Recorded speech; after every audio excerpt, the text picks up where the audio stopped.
আসসালামু আলাইকুম সবাইকে। আজকে আমাদের সাথে যুক্ত আছেন mister Alan Kabir, purchase and quality responsible at Alico Sweden. উনি নর্ডিক ট্রান্সের প্রতিষ্ঠাতা এবং স্বত্বাধিকারী। এছাড়াও মাল্টিন্যাশনাল কোম্পানি H&M এর মতো কোম্পানিতে ওনার কর্ম অভিজ্ঞতা আছে। আজকে আমরা জানার চেষ্টা করব সুইডেনে করোনা পরিস্থিতি, এডুকেশন সিস্টেম, অ্যাপারেল ইন্ডাস্ট্রিতে করোনা পরিস্থিতি, করোনা পরবর্তী চ্যালেঞ্জ এবং উত্তরণের উপায় ইত্যাদি বিষয় নিয়ে। ভাইয়া কেমন আছেন? ভাবি বাচ্চারা কেমন আছে? আসসালামু আলাইকুম। আলহামদুলিল্লাহ সবাই ভালো আছে এখানে। আমরা এখনো পর্যন্ত সুস্থ আছি। আলহামদুলিল্লাহ। ফ্যামিলির সবাই ভালো আছে। আমার ওয়াইফ আ নিউবর্ন বেবি নিয়ে এখানে আ বাসাতেই আছে। আচ্ছা, আচ্ছা। আমার বড় মেয়ে স্কুলে যায় এবং সুইডেনে স্কুলগুলো সব ওপেন আছে। সো ওকে, আ আ স্কুলে যাচ্ছে রেগুলারলি। আর ওকে। ফ্যামিলির সবাইকে নিয়ে আমরা এখানে ভালো আছি আলহামদুলিল্লাহ। আপনি কেমন আছেন? এই তো ভাইয়া আছি, আল্লাহর রহমতে ভালো আছি। ভাইয়া সুইডেন, ওখানকার মানুষ এবং কালচার এই নিয়ে একটু আমাদেরকে কিছু বলেন প্লিজ। আমি যেই শহরে থাকি এখানে, আ শহরটা অনেক ছোট একটা শহর অবশ্যই। আ আমি যে শহরে থাকি সেই শহরটার নাম হচ্ছে হালমস্টাড। ওকে, হালমস্টাডে এখানে সুইডেনে বিভিন্ন প্রভিন্স এখানে বলা হয় কাউন্টি। তো ওকে। আমি বলব প্রভিন্স তাহলে বুঝতে সুবিধা হবে। হুম, প্রভিন্সে ভাগ করা। তো প্রায় ১৭ টার মতো এখানে প্রভিন্স আছে এবং এই প্রভিন্স ওকে, গুলোতে একেকটা প্রভিন্সে কয়েকটা করে সিটি আছে। তো আমি যে ওকে, প্রভিন্সে থাকি সেই প্রভিন্সটার নাম হচ্ছে হালান্ড ওকে, এবং হালান্ডের মধ্যে একটা ছোট্ট শহর হচ্ছে হালমস্টাড। এই ওকে, হালমস্টাড শহরটা হচ্ছে আ এখানে ১,০০,০০০ এর মতো মানুষ বাস করে। ওকে। 100,000 আ হুম, বেশিরভাগই সুইডিশ মানুষরা বসবাস করে এবং আ অনেক আগে যারা রিফিউজি এসছিলেন ইরাক থেকে, সিরিয়া থেকে তারা বসবাস করে। ওকে। হালমস্টাডে একটা ইউনিভার্সিটিও আছে হুম, এবং হুম, এদের স্বত্বাধিকার মেডিকেল আছে, হসপিটাল আছে। ওকে, আর আরেকটা জিনিস যদি বলতে হয় যে আ হামস্টাদ হচ্ছে একদম সাউথ এর দিকে। সো এটা একটা টুরিস্ট একটা সিটি। ওকে। সামারে এখানে অনেক মানুষ এখানে আসে। Coastal area. Hmm, so hmm, বিচে সময় কাটানোর জন্য অনেক দেশ থেকে অনেক মানুষ সামার ভ্যাকেশন কাটানোর জন্য হামস্টাদে ঘুরতে আসে। ওকে। আর সুইডেনের কথা যদি বলতে হয়, উইকিপিডিয়াদের নক করলেই সুইডেন সম্পর্কে অনেক কিছু জানতে পারবে। কিন্তু আমি রাইট। যদি এটার বাইরে যদি কিছু বলতে চাই সুইডেন সম্পর্কে, হুম, হুম, আ সুইডেন কখনোই কারো আন্ডারে ছিল না এই দেশটা। হুম। এদের কোনো ওকে, আ স্বাধীনতা দিবস নাই। এরা সবসময় স্বাধীন ছিল। ওকে। এদের জাতীয় দিবস আছে। 6th hmm, of hmm, June হচ্ছে এদের জাতীয় দিবস নেক্সট মান্থে। ওকে। জাতীয় দিবস আছে কিন্তু তাদের কোনো স্বাধীনতা দিবস নাই। তারা কখনো কারো অধীনে ছিল না। হুম, হুম, তো আ সুইডেন বাংলাদেশের চেয়ে ৪ গুণ বড়। কিন্তু ওকে, জনসংখ্যার দিক দিয়ে এখানে জনসংখ্যা মাত্র হচ্ছে 10 মিলিয়ন। ওকে। আমি যদি আরেকটু এলাবোরেট করি ১ কোটি জনসংখ্যা এখানে।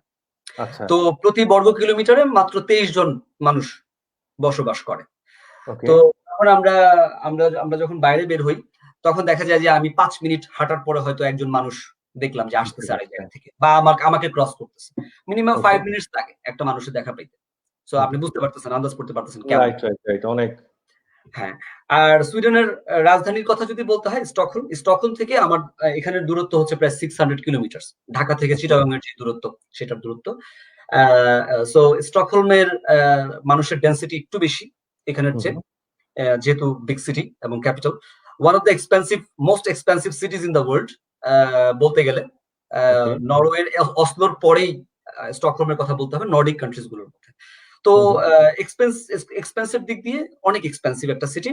আ ওকে। আমি স্টকহোমে মাঝে মাঝে অফিসের কাজে যাই। আমার কাছে হুম, স্টকহোম সিটিটা ঢাকা সিটির মতো লাগে। আচ্ছা।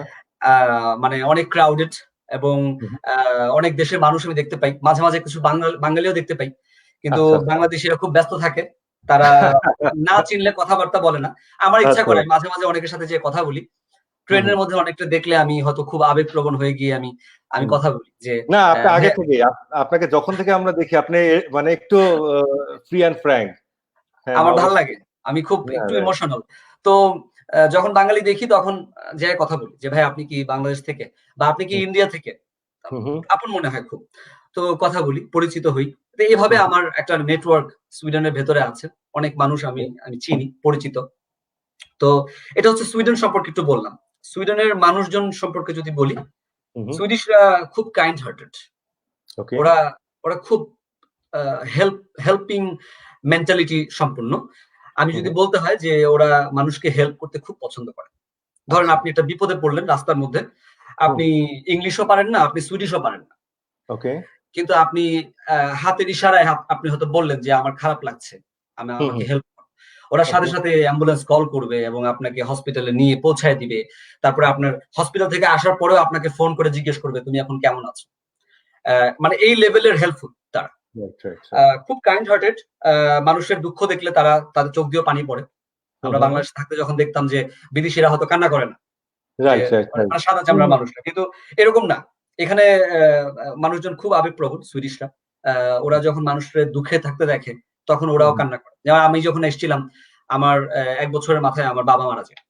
তো তখন আমি আচ্ছা। অফিসে ছিলাম। হুম, আ হুম, আমাকে ফোন করে বলে যে, "তোমার আব্বা মারা গেছে।"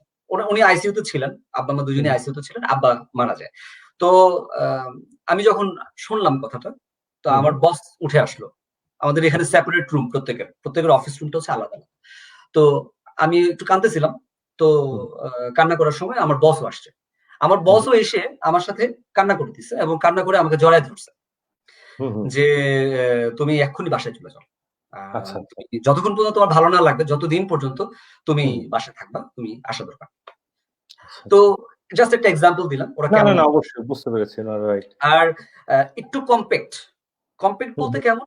ধরেন একটা মানুষকে সে চেনে না, কথা হুম, বলবে হুম, না। ওকে। কথা বলবে না। সে চায় যে অ্যা আমি তাকে মানে আমি অ্যাজ এ ফরেনার আমি গিয়ে হুম, তার সাথে যদি পরিচিত হই বা কথা বলি, তখন সে আস্তে, আস্তে ওপেন আচ্ছা, আপ হবে। আচ্ছা। না, বুঝতে কিন্তু পেরেছি। Right, right. ১ম থেকে সে অ্যা ওরকম ভাবে হুম, হুম, কথা বলবে না। আচ্ছা, আচ্ছা।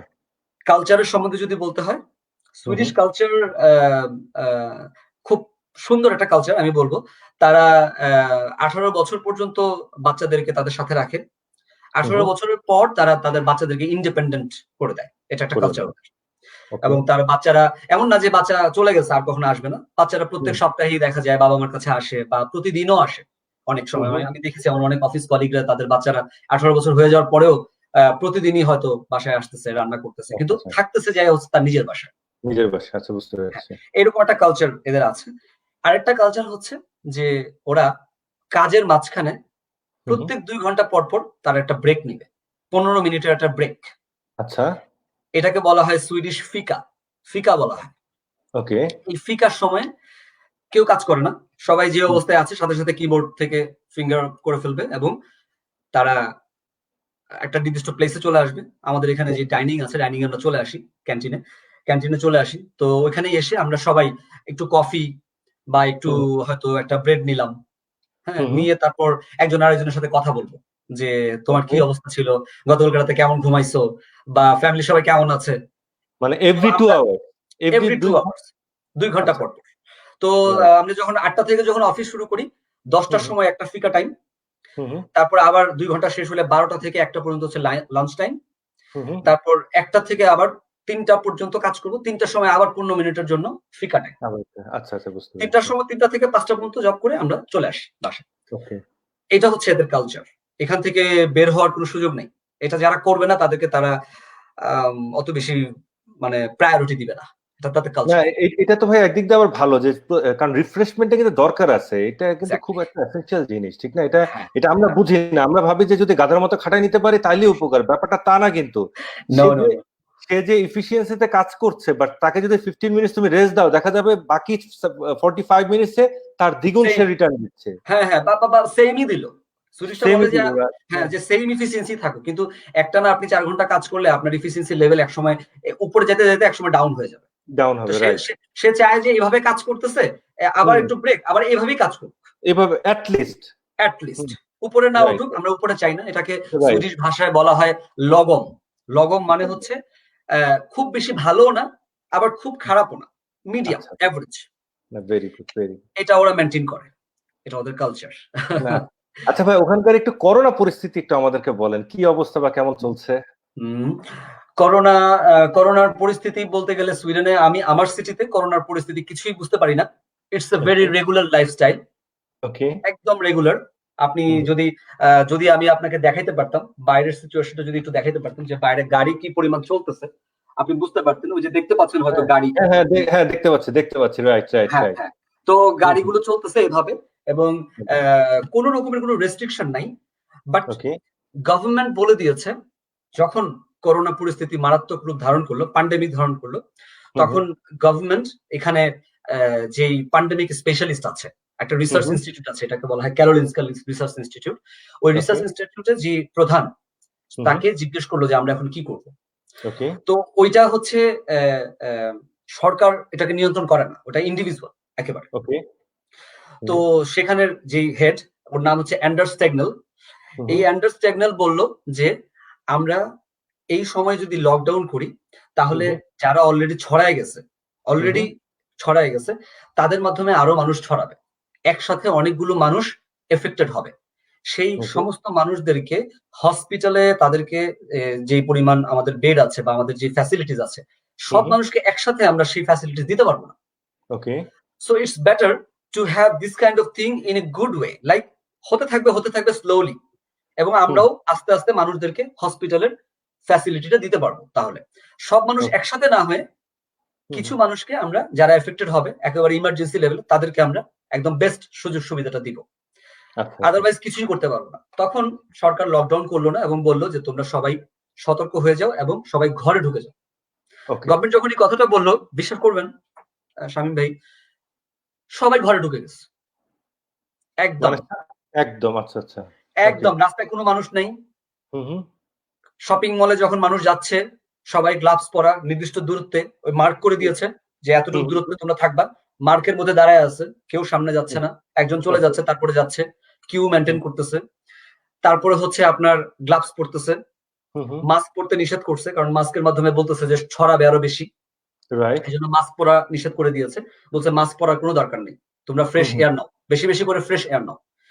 তো প্যান্ডেমিক স্পেশালিস্ট যে, সে বললো যে তোমরা যদি বেশি করে ফ্রেশ এয়ার নাও, তাহলে তোমার খাদ্য নালীতে এই যে ভাইরাসটা আস্তে আস্তে তোমার খাদ্য নালীতে বাসা বাঁধতে পারবে না।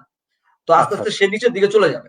কিন্তু যদি তুমি ফ্রেশ এয়ার না নাও, তাহলে তোমার মধ্যে এটা বাসা বাঁধবে এবং আস্তে আস্তে তোমার কফ হবে। সো তোমরা বেশি বেশি অক্সিজেন নাও। তো এই জন্য মাস্ক পরাটা আমরা ছেড়ে দিয়েছি। তো মাস্ক না পরে আমরা যেটা করি, আমরা জানলা খুলে দিয়ে আমরা অক্সিজেন নিই বেশি বেশি করে। মানে পুরো ডিফারেন্ট, মানে পুরো out of the world, right? হ্যাঁ, একদম out of the box, out of the world. আমরা বেশি বেশি করে অক্সিজেন নেওয়া শুরু করলাম। সবাই বারান্দায় দাঁড়ায় থাকে। আমাদের যদি খারাপ লাগে, আমরা নেইবরদের সাথে কথা বলি জানলা খুলে, বা বারান্দায় দাঁড়িয়ে এক নেইবরের সাথে আরেক নেইবর কথা বলি, দূরত্ব বজায় রেখে। তারপর হচ্ছে যারা বাসায় থেকে কাজ করতে পারে, অফিসগুলোতে বলে দেওয়া হলো যে যদি তোমার কোনো সিমটম দেখা দেয়, don't come to the office, অফিসে আসবা না, বাসায় থাকবা। তোমার যখন ভালো লাগবে, মনে করতেছো now you are recovered, then you start working from home till 14 days. মানে ভাই ওগুলোকে একবারে গভর্নমেন্ট বলো, অফিস বলেন, একবারে সবকে ভেরি ক্লিয়ার একটা মেসেজ ছিল, রাইট? একদম ভেরি ক্লিয়ার মেসেজ প্রধানমন্ত্রী থেকে। আমাদের যে স্টিফেন লোবেন আছে, সেই স্টিফেন লোবেন বলে দিয়েছে যে অফিসগুলোতেও বলে দিয়ে, একটা ভাষণের মধ্যে সে বলে দিয়েছে যে অফিসগুলো এইভাবে মেনটেন করবে। দেন অফিসগুলো বলে দিল, এই নির্দেশ দিয়ে দিল, এবং প্রত্যেকের ঘরে একটা, মানে অফিস রুমের মধ্যে একটা করে ডিসইনফেক্টেন্ট বললো যে তোমরা এটা ইউজ করবা। তো তারপর মানে ভেরি ভেরি ইন্টারেস্টিং, দেন বললো যে তুমি যদি রিকভার্ড হয়ে যাও, মনে করো তুমি কফ হইলো বা জ্বর হইলো, 3 দিন পরে তুমি বললা যে আমি তো এখন ভালো ফিল করতেছি, I am fine, I want to do office, no problem, you can do your office from home. বাসায় বসে বসে তুমি যতটুকু পারো করো। 14 দিন পর্যন্ত তোমার আশা লাগবে না, এই 14 দিনের টাকা সরকার তোমাকে পে করবে। আমি নিজেও কিন্তু অসুস্থ হয়েছিলাম, 3 দিন পর্যন্ত অসুস্থ ছিলাম। তারপর পরের সপ্তাহ 7 দিন পর্যন্ত আমি বাসা থেকে অফিস করি। মানে এটা কি করোনার জন্য নরমাল ন্যাচারাল একটু সর্দি জ্বর হয়েছিল, বাট জ্বরও না, ঠিক সর্দি হয়েছিল। তো এবং আমার বছরও হয়েছিল। এই সময়টা এরকম একটা সিজন, হ্যাঁ হ্যাঁ, মানে শীত শেষ হয়েছে, অটাম আসছে, সরি স্প্রিং আসছে, তো একটা সিজন চেঞ্জিং প্রত্যেক বছরই হয় আমাদের, এটা হয়, রাইট? হ্যাঁ হ্যাঁ। তো কিন্তু তখন করোনার পরিস্থিতি ছিল বলে আমরা সবাই বাসায় অবস্থান করেছি, এবং আমরা একদম বাসায় ছিলাম, আমরা বাইরে যাই। ক্যাজুয়ালিটি কেমন ভাই ওখানে এখন? ক্যাজুয়ালিটি বলতে কি মিন করছেন? মানে কতজন মারা গেছে বা আক্রান্ত হয়েছে? আক্রান্তের সংখ্যা যদি বলতে হয়, তাহলে আজকে পর্যন্ত 26,000-এর উপরে আক্রান্ত হয়েছে। তাহলে আপনার গভর্নমেন্ট তো মানে খুব একটা স্ট্রং মানে তার ইনিশিয়েটিভ, রাইট? কারণ এত আক্রান্তর পরেও সে চিন্তা করেছে যে না, এটা সম্ভব, এভাবেই সম্ভব হয়তো। হ্যাঁ হ্যাঁ হ্যাঁ, because we have different strategy and analysis. প্রতিদিন অ্যানালিসিস হচ্ছে, এবং পান্ডেমিকে যে সমস্ত টিম কাজ করে তারা প্রত্যেকটা জায়গায় প্রত্যেকটা সিটিতে আলাদা আলাদা ভাবে কন্ট্রোল করছে। এখানে কমিউন আছে, মানে বাংলাদেশে যেরকম ইউনিয়ন পরিষদের কথা বলি আমরা, ঠিক এরকম ইউনিয়ন পরিষদ আছে। তারা বলে দিয়েছে যে ইউনিয়ন পরিষদ তাদের অ্যানালিসিসটা দেখবে, সেই জায়গার অ্যানালিসিস দেখবে, এবং সেই অনুযায়ী তারা ডিসিশন দিবে। গভর্নমেন্টকে জিজ্ঞেস করতে হবে না। আর মারা গেছে কেমন ভাইয়া? মারা গেছে আজকে পর্যন্ত 3600 মারা গেছে, 3600-এর উপরে আজকে পর্যন্ত মারা গেছে। মানে এত মারা যাওয়ার পরে এখানে দেখেন আমাদের বাংলাদেশে তো সেই হিসেবে অনেক কম মারা গেছে, বাট আমরা কিন্তু খুব আতঙ্কে আছি।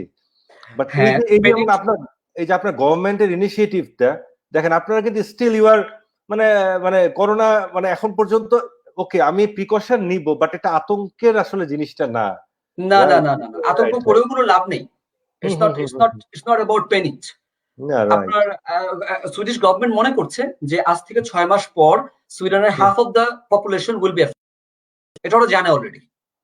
ওকে, কিন্তু ওরা এটাকে বলতেছে যে এই টাইমটাতে, এই 6 মান্থের মধ্যে এটাকে বলা হয় hard immunity system, HERD, hard immunity system. এই হার্ড ইমিউনিটি সিস্টেম আমাদের মধ্যে অলরেডি হয়ে যাবে, ফলে এই ভাইরাস আমাদের শরীরে আর কাজ করবে না। এই হার্ড ইমিউন সিস্টেম থাকার কারণে একটা নির্দিষ্ট টাইমিং পর্যন্ত আমরা যাব, এবং এই সময় আমাদের ম্যাক্সিমাম পপুলেশন এই হার্ড ইমিউন সিস্টেমটা করে ফেলবে তাদের শরীরে। দেন এই ভাইরাসটা আর আমাদের শরীরে কাজ করবে না, ইনশাআল্লাহ। ইনশাআল্লাহ। আচ্ছা ভাই, আপনার কর্মস্থল এলাইকোতে কর্ম অভিজ্ঞতা এবং কর্ম পরিবেশ নিয়ে বলবেন, আর সাথে আরেকটা জিনিস একটু বলবেন, অ্যাজ এ বাংলাদেশি হিসেবে যখন আপনি একটা ফরেন এনভায়রনমেন্টেও কাজ করছেন, কেমন আপনার কি পরিমাণ বেগ পেতে হয়েছে, কারণ আপনাকে তো you have to prove yourself also, right? Of course এটা হয়েছে। আমি সুইডেনে এসেছি স্টুডেন্ট হিসাবে। আমি এখানে মাস্টার্স করতে এসেছিলাম হামস্টাদ ইউনিভার্সিটিতে, ইন্ডাস্ট্রিয়াল ম্যানেজমেন্ট অ্যান্ড ইনোভেশন এই সাবজেক্টটাতে আমি মাস্টার্স করতে এসেছিলাম। তো আমি খুব প্ল্যানিং করে সবকিছু করার চেষ্টা করি, সেই অনেক আগে থেকেই আমি চেষ্টা করি যে একটু স্কেডিউল করে সবকিছু করার জন্য। তো যখন আমি চিন্তা করলাম যে আমি দেশের বাইরে যাব, আমি 2015 সাল থেকে চিন্তা করা শুরু করলাম যে আমি দেশের বাইরে যাব। আমি 2017 অগাস্টে আমি সুইডেনে এসেছি, কিন্তু আমি চিন্তা করা শুরু করেছি 2015 সাল থেকে। ভেরি সিরিয়াস ওয়ে যে আমি দেশের বাইরে যাব। দেন আমি অ্যানালিসিস করা শুরু করলাম কোন দেশে যাব। নিউজিল্যান্ড আছে, অস্ট্রেলিয়া আছে, কানাডা আছে, ইউএস আছে, ইউরোপ আছে, জার্মানি, ফ্রি এডুকেশন। কেন সুইডেনে আসলাম? তো সুইডেন নিয়ে আমি রিসার্চ করলাম, কারণ আমি 2টা সুইডিশ কোম্পানিতে জব করেছি। আমি বাংলাদেশের কাপ্পালে জব করেছি, যেটা সুইডিশ ব্র্যান্ড। তারপর আমি H&M এ জব করেছি, এটাও একটা সুইডিশ ব্র্যান্ড এবং খুব নাম করা ব্র্যান্ড আমি বলবো। তো দুটাতে জব করার পর আমার কাছে মনে হয়েছে যে আমি কিছুটা হলেও সুইডিশ কালচার সম্পর্কে জানি, এবং এই দুটা এক্সপিরিয়েন্স হয়তো কাজে দিতেও পারে। তো আমি সুইডেনকে চুজ করলাম। আমি সুইডেনে স্কলারশিপ পাই নাই, আমি টাকা দিয়েই পড়তে আসলাম এখানে। তো টাকা দিয়ে পড়তে আসার পর এর মাঝখানে আমি 2015 সাল থেকে আমার লিঙ্কডইন প্রোফাইলকে আমি খুব স্ট্রং করলাম, এবং লিঙ্কডইন প্রোফাইলের মাধ্যমে অল ওভার দ্য ওয়ার্ল্ড আমি জব অ্যাপ্লিকেশন করা শুরু করলাম। Meanwhile, I think I did more than 2000 job application, maybe. আচ্ছা। এবং প্রতিদিন সকালে আমি জব অ্যাপ্লিকেশনের জন্য নেগেটিভ মেল পাইতাম যে সরি উই ক্যানট। মানে আপনি ডিটারমাইন্ড, মানে খুব স্পেসিফিক ছিলাম। তো আমি এরকম ভাবে চেষ্টা করতে লাগলাম। তো যখন আমি সুইডেনের ভিসা পেয়ে গেলাম, তো আমি তখন আমার লিঙ্কডইন প্রোফাইলের মধ্যে লিখে দিলাম যে আমি হামস্টাদ সুইডেনে থাকি, এরকম কিছু একটা, একটু ট্রিকি ওয়েতে। তো তখন আমাকে আমার এখন যে ম্যানেজার, সে আমাকে লিঙ্কডইনে খুঁজে পাইলো এবং আমাকে বললো যে তুমি কি কাজ করো নাকি লেখাপড়া করো। জাস্ট একটা কোশ্চেনই ছিল। আচ্ছা। That's my lucky question. Okay. তো আমি বললাম যে দেখো, আমি তো মাত্র ভিসা পেয়েছি, আমি এখনো সুইডেনে আসিনি। ওকে। তো আমার কাজ করার অভিজ্ঞতা আছে, আমি H&M এ জব করি। তো সে খুব ভালোভাবে জানে, সে সুইডিশ কোম্পানিতে জব করে। তো সে বললো যে তুমি সুইডেনে এসে আমাকে নক দিও। ওকে। তো আমি সুইডেনে আসলাম। আসার পর ডিফারেন্ট টাইপস অফ জব আমি করেছি এখানে, নিউজ পেপার থেকে শুরু করে আরো অনেক ধরনের জব আমি করেছি। মানে হয়তো এক মাসের মতো আমি ট্রাই করেছি। না, আপনি এনার্জেটিক ছিলেন, আপনি মানে আপনার মধ্যে সব কোয়ালিটি ছিল, মানে আপনি অ্যাজ এ ওয়াটার, আপনাকে যে পাত্রে রাখা হবে আপনি ওই পাত্রের মধ্যে সুন্দর মতো সেট হতে পারবেন, এই নিয়ে কোনো ডাউট নাই আপনার কোয়ালিটি নিয়ে। আচ্ছা বলেন। Thank you. আচ্ছা, তো এখানে আসার পর আমি সব ধরনের কাজই চেষ্টা করলাম করার জন্য, বাট আমি ভুলে গিয়েছিলাম যে সে আমাকে নক করেছিল আচ্ছা আচ্ছা। বাংলাদেশে থাকতে। তো এর মাঝখানে ডেনমার্কের একটা কোম্পানি, একটা ব্র্যান্ড, তারা আমাকে নক করে যে তুমি ডেনমার্কে কাজ করতে পারবে না, you have very incredible CV and everything, we want to higher.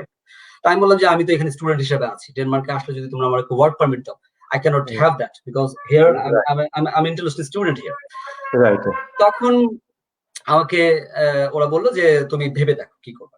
Meanwhile আমার মনে পড়লো যে আমাকে একজন নক করেছিল হামস্তাদে। Right right right. হ্যাঁ, আমি তাকে নক করলাম, নক করার পর সে আমাকে বললো তুমি আমাকে এখানে আনকন্ডিশনাল একটা মিটিং এ আসতে পারো। ওকে। তো তখন আমি কোম্পানির সম্বন্ধে এত ভালো জানি না, ওই কোম্পানিটা কেমন। তো কোম্পানিতে গেলাম, কোম্পানিতে যাওয়ার পর আমার I was very surprised. It's a very big company. It's a leading company in gym equipments. সারা ওয়ার্ল্ডের মধ্যে best in class gym equipments, dumbbell, barbell এরা বানায় সুইডিশরা। এবং যে মেটাল আমরা ইউজ করি এটা সুইডিশ মেটালস আমরা ইউজ করি, কিন্তু অরিজিনাল আকরিক থেকে আমরা এই মেটালটা বানাই। তো যাওয়ার পর সে আমাকে প্রায় 5 ঘন্টার মতো একটা মিটিং হয় আমাদের, 5 আওয়ার্স এর মতো, এবং 5 আওয়ার্স এর মিটিং এ সে বোঝার চেষ্টা করে আমি কেমন। যারা আমাদের অডিয়েন্স আছে তারা হয়তো একটু ধারণা নিতে পারবে যে এখানকার। না অবশ্যই অবশ্যই অবশ্যই ভাই, কারণ আপনার রিয়েল লাইফ এক্সপেরিয়েন্স সবার জন্য হেল্পফুল। শুনেন, আমরা অল আর বুকিশ, মানে শুধু বই পড়ছি, বাট রিয়েল লাইফটা তো আসলে রিয়েল লাইফ, রাইট? এটা থেকে তো অনেক কিছু জানা আছে। হ্যাঁ বলেন। তো তারপর আমাকে আমাদের বাংলাদেশে আমরা যখন জব করি, আমরা যখন মার্চেন্ডাইজার ছিলাম, তখন আমরা ফ্যাব্রিক্স নিয়ে আমরা কাজ করতাম না, আমরা প্রসেস নিয়ে বেশি কাজ করতাম। মার্চেন্ডাইজিং এ আমরা প্রসেস, আমাদের সুইং লাইনে ঢুকতে হবে, প্রোডাকশন ক্যাপাসিটি বুক করতে হবে, ট্রিমস আসতে হবে ঠিক মতো, দিস কাইন্ড অফ থিং। আপনি জানেন খুব ভালোভাবে।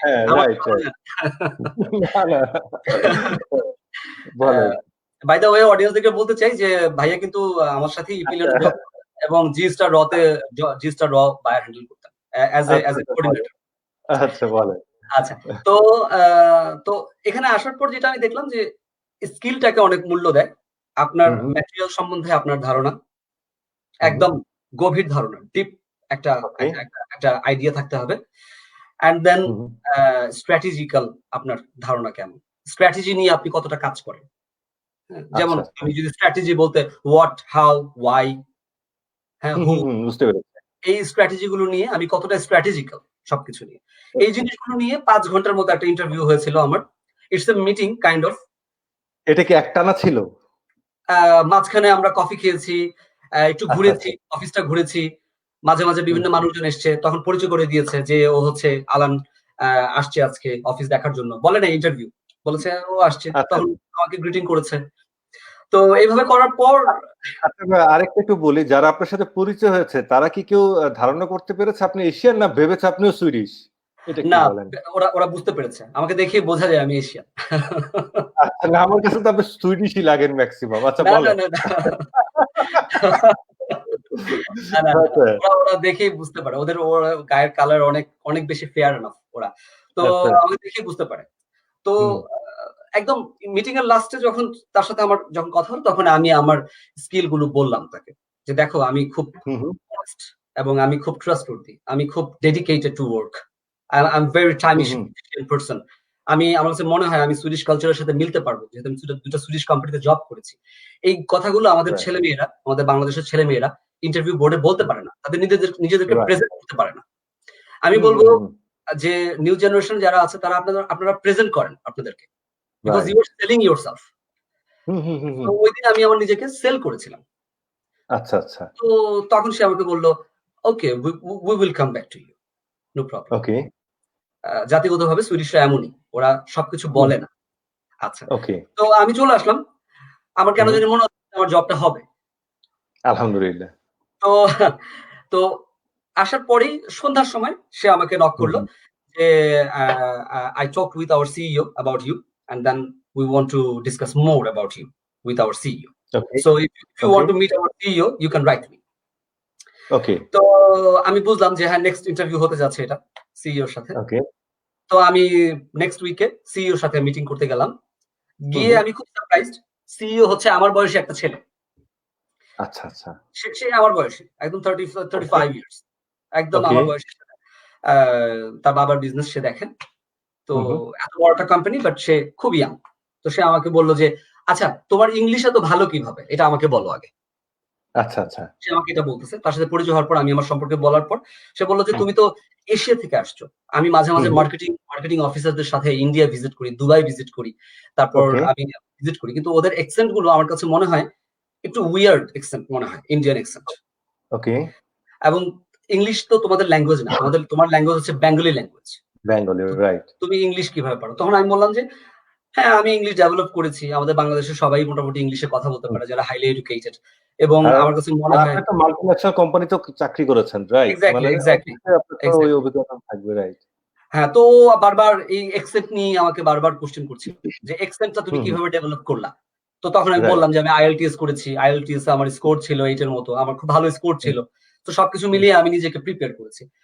আমি এই কথাগুলো বলছি কারণ আমাদেরকে অনেক অডিয়েন্স শুনছে এবং আমার না, নিউ রাইট, জেনারেশন রাইট। যারা আমাদের বাংলাদেশে শুনছে, হুম হুম তাদেরকে আমি বলব যে আপনার ল্যাঙ্গুয়েজ স্কিল ডেভেলপ করলে আপনার হুম। বাংলাদেশ না, আপনি ইন্টারন্যাশনালি আপনি রিকগনিশন পাবেন। Internet, right right. আর দরকার আছে ভাই, আমাদের আমাদের আসলে এখন সময়, আমাদের যারা ইউথ আছে, যারা ট্যালেন্টেড, ইন্টারন্যাশনালি একটু ছড়ানো দরকার আছে, রাইট? হ্যাঁ, আমাদের হ্যাঁ, স্টেপটা রাখার দরকার আছে ইন্টারন্যাশনালি। হ্যাঁ এক্সাক্টলি। ভাই, বলেন।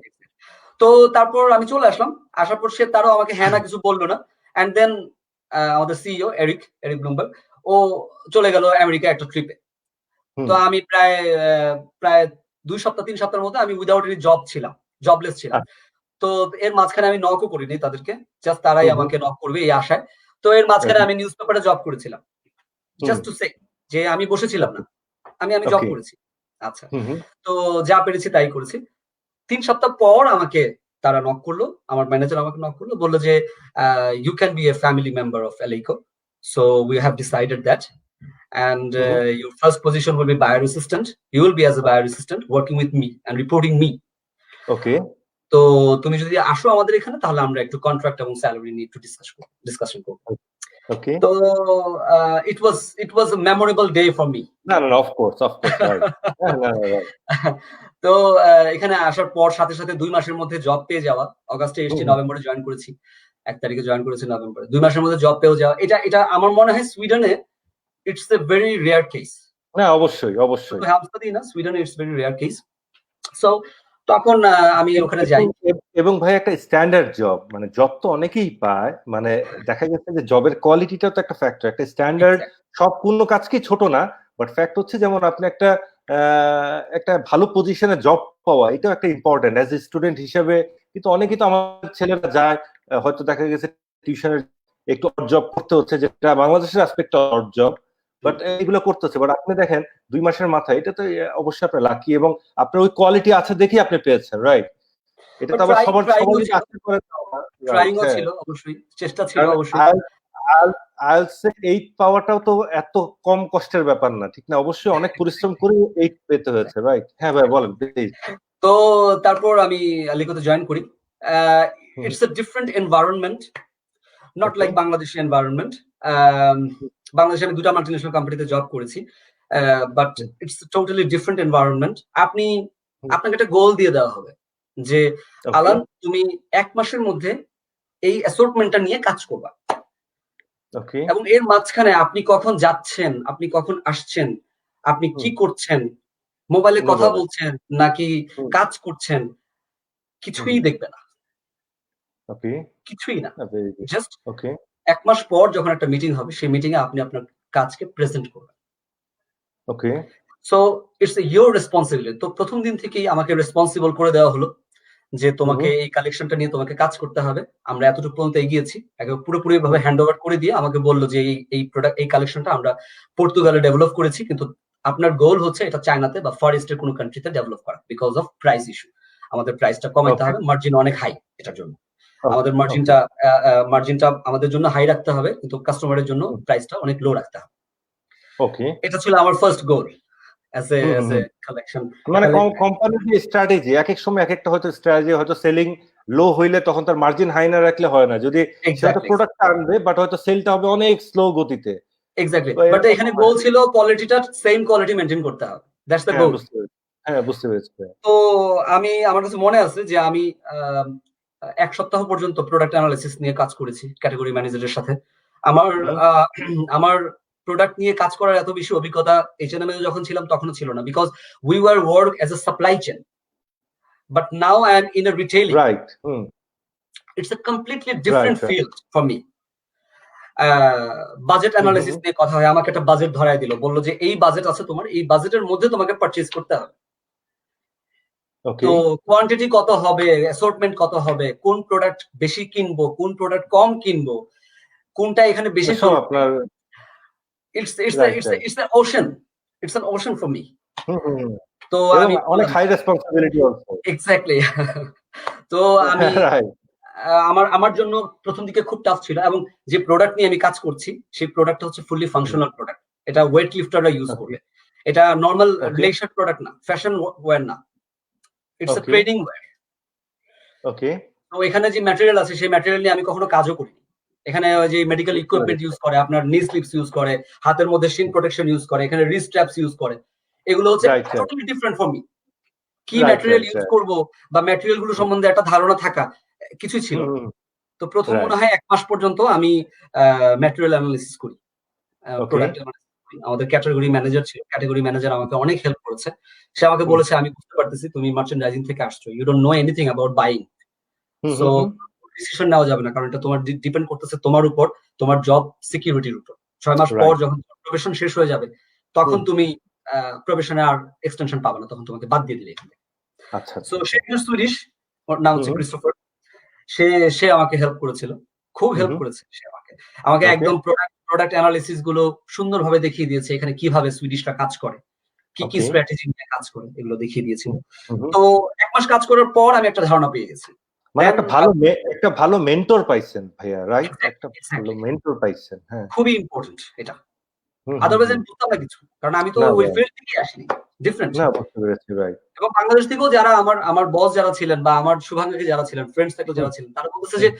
"তুই তো এই পোস্টে জব করে বেশি দূর যেতে পারবি না। বিকজ ইটস আ আচ্ছা, ডিফারেন্ট আচ্ছা। এক্সপেরিয়েন্স। ইটস আ না, না, ডিফারেন্ট না। এক্সপেরিয়েন্স।"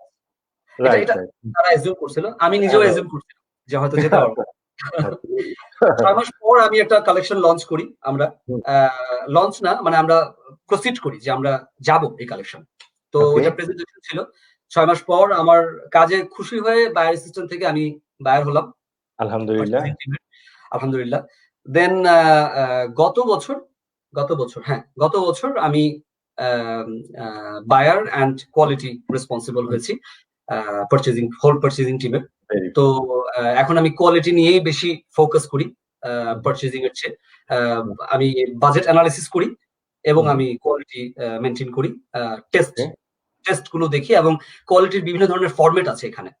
যেমন রাইট। ধরেন আপনি ম্যাটেরিয়াল কিভাবে চুজ করবেন, ম্যাটেরিয়াল সিলেকশন প্রসেস এর জন্য আপনার একটা ফরমেট লাগবে। আপনি কারেক্টিভ অ্যাকশন প্ল্যান কিভাবে করবেন সেটার জন্য আলাদা একটা টাইমলাইন প্ল্যান থাকবে। এই ধরনের ফরমেট গুলো আমি বানাই এখানে। আচ্ছা, আচ্ছা। মানে একটা এসওপি তৈরি করে দিচ্ছেন আপনি, রাইট? হ্যাঁ, হ্যাঁ, হ্যাঁ। তো আচ্ছা, এগুলো আমি করি এবং টেস্টিং গুলো আমি মেইনটেইন করি এবং বেসিক্যালি ইন দ্যা ফিউচার এখানের এলিকো প্ল্যান হচ্ছে আমাকে সাস্টেইনেবিলিটির দিকে মুভ করা। আমাকে আচ্ছা, আস্তে, আচ্ছা। আস্তে বুঝতে পেরেছি। সাস্টেইনেবিলিটি নিয়ে আমরা অনেক কাজ করি। হুম, হুম। সাস্টেইনেবিলিটির দিকে মুভ করাই হচ্ছে এই মোটামুটি এখন পর্যন্ত একটা প্ল্যান আমাকে নিয়ে। এই ছিল আলহামদুলিল্লাহ। আমার কর্মক্ষেত্র। ওকে।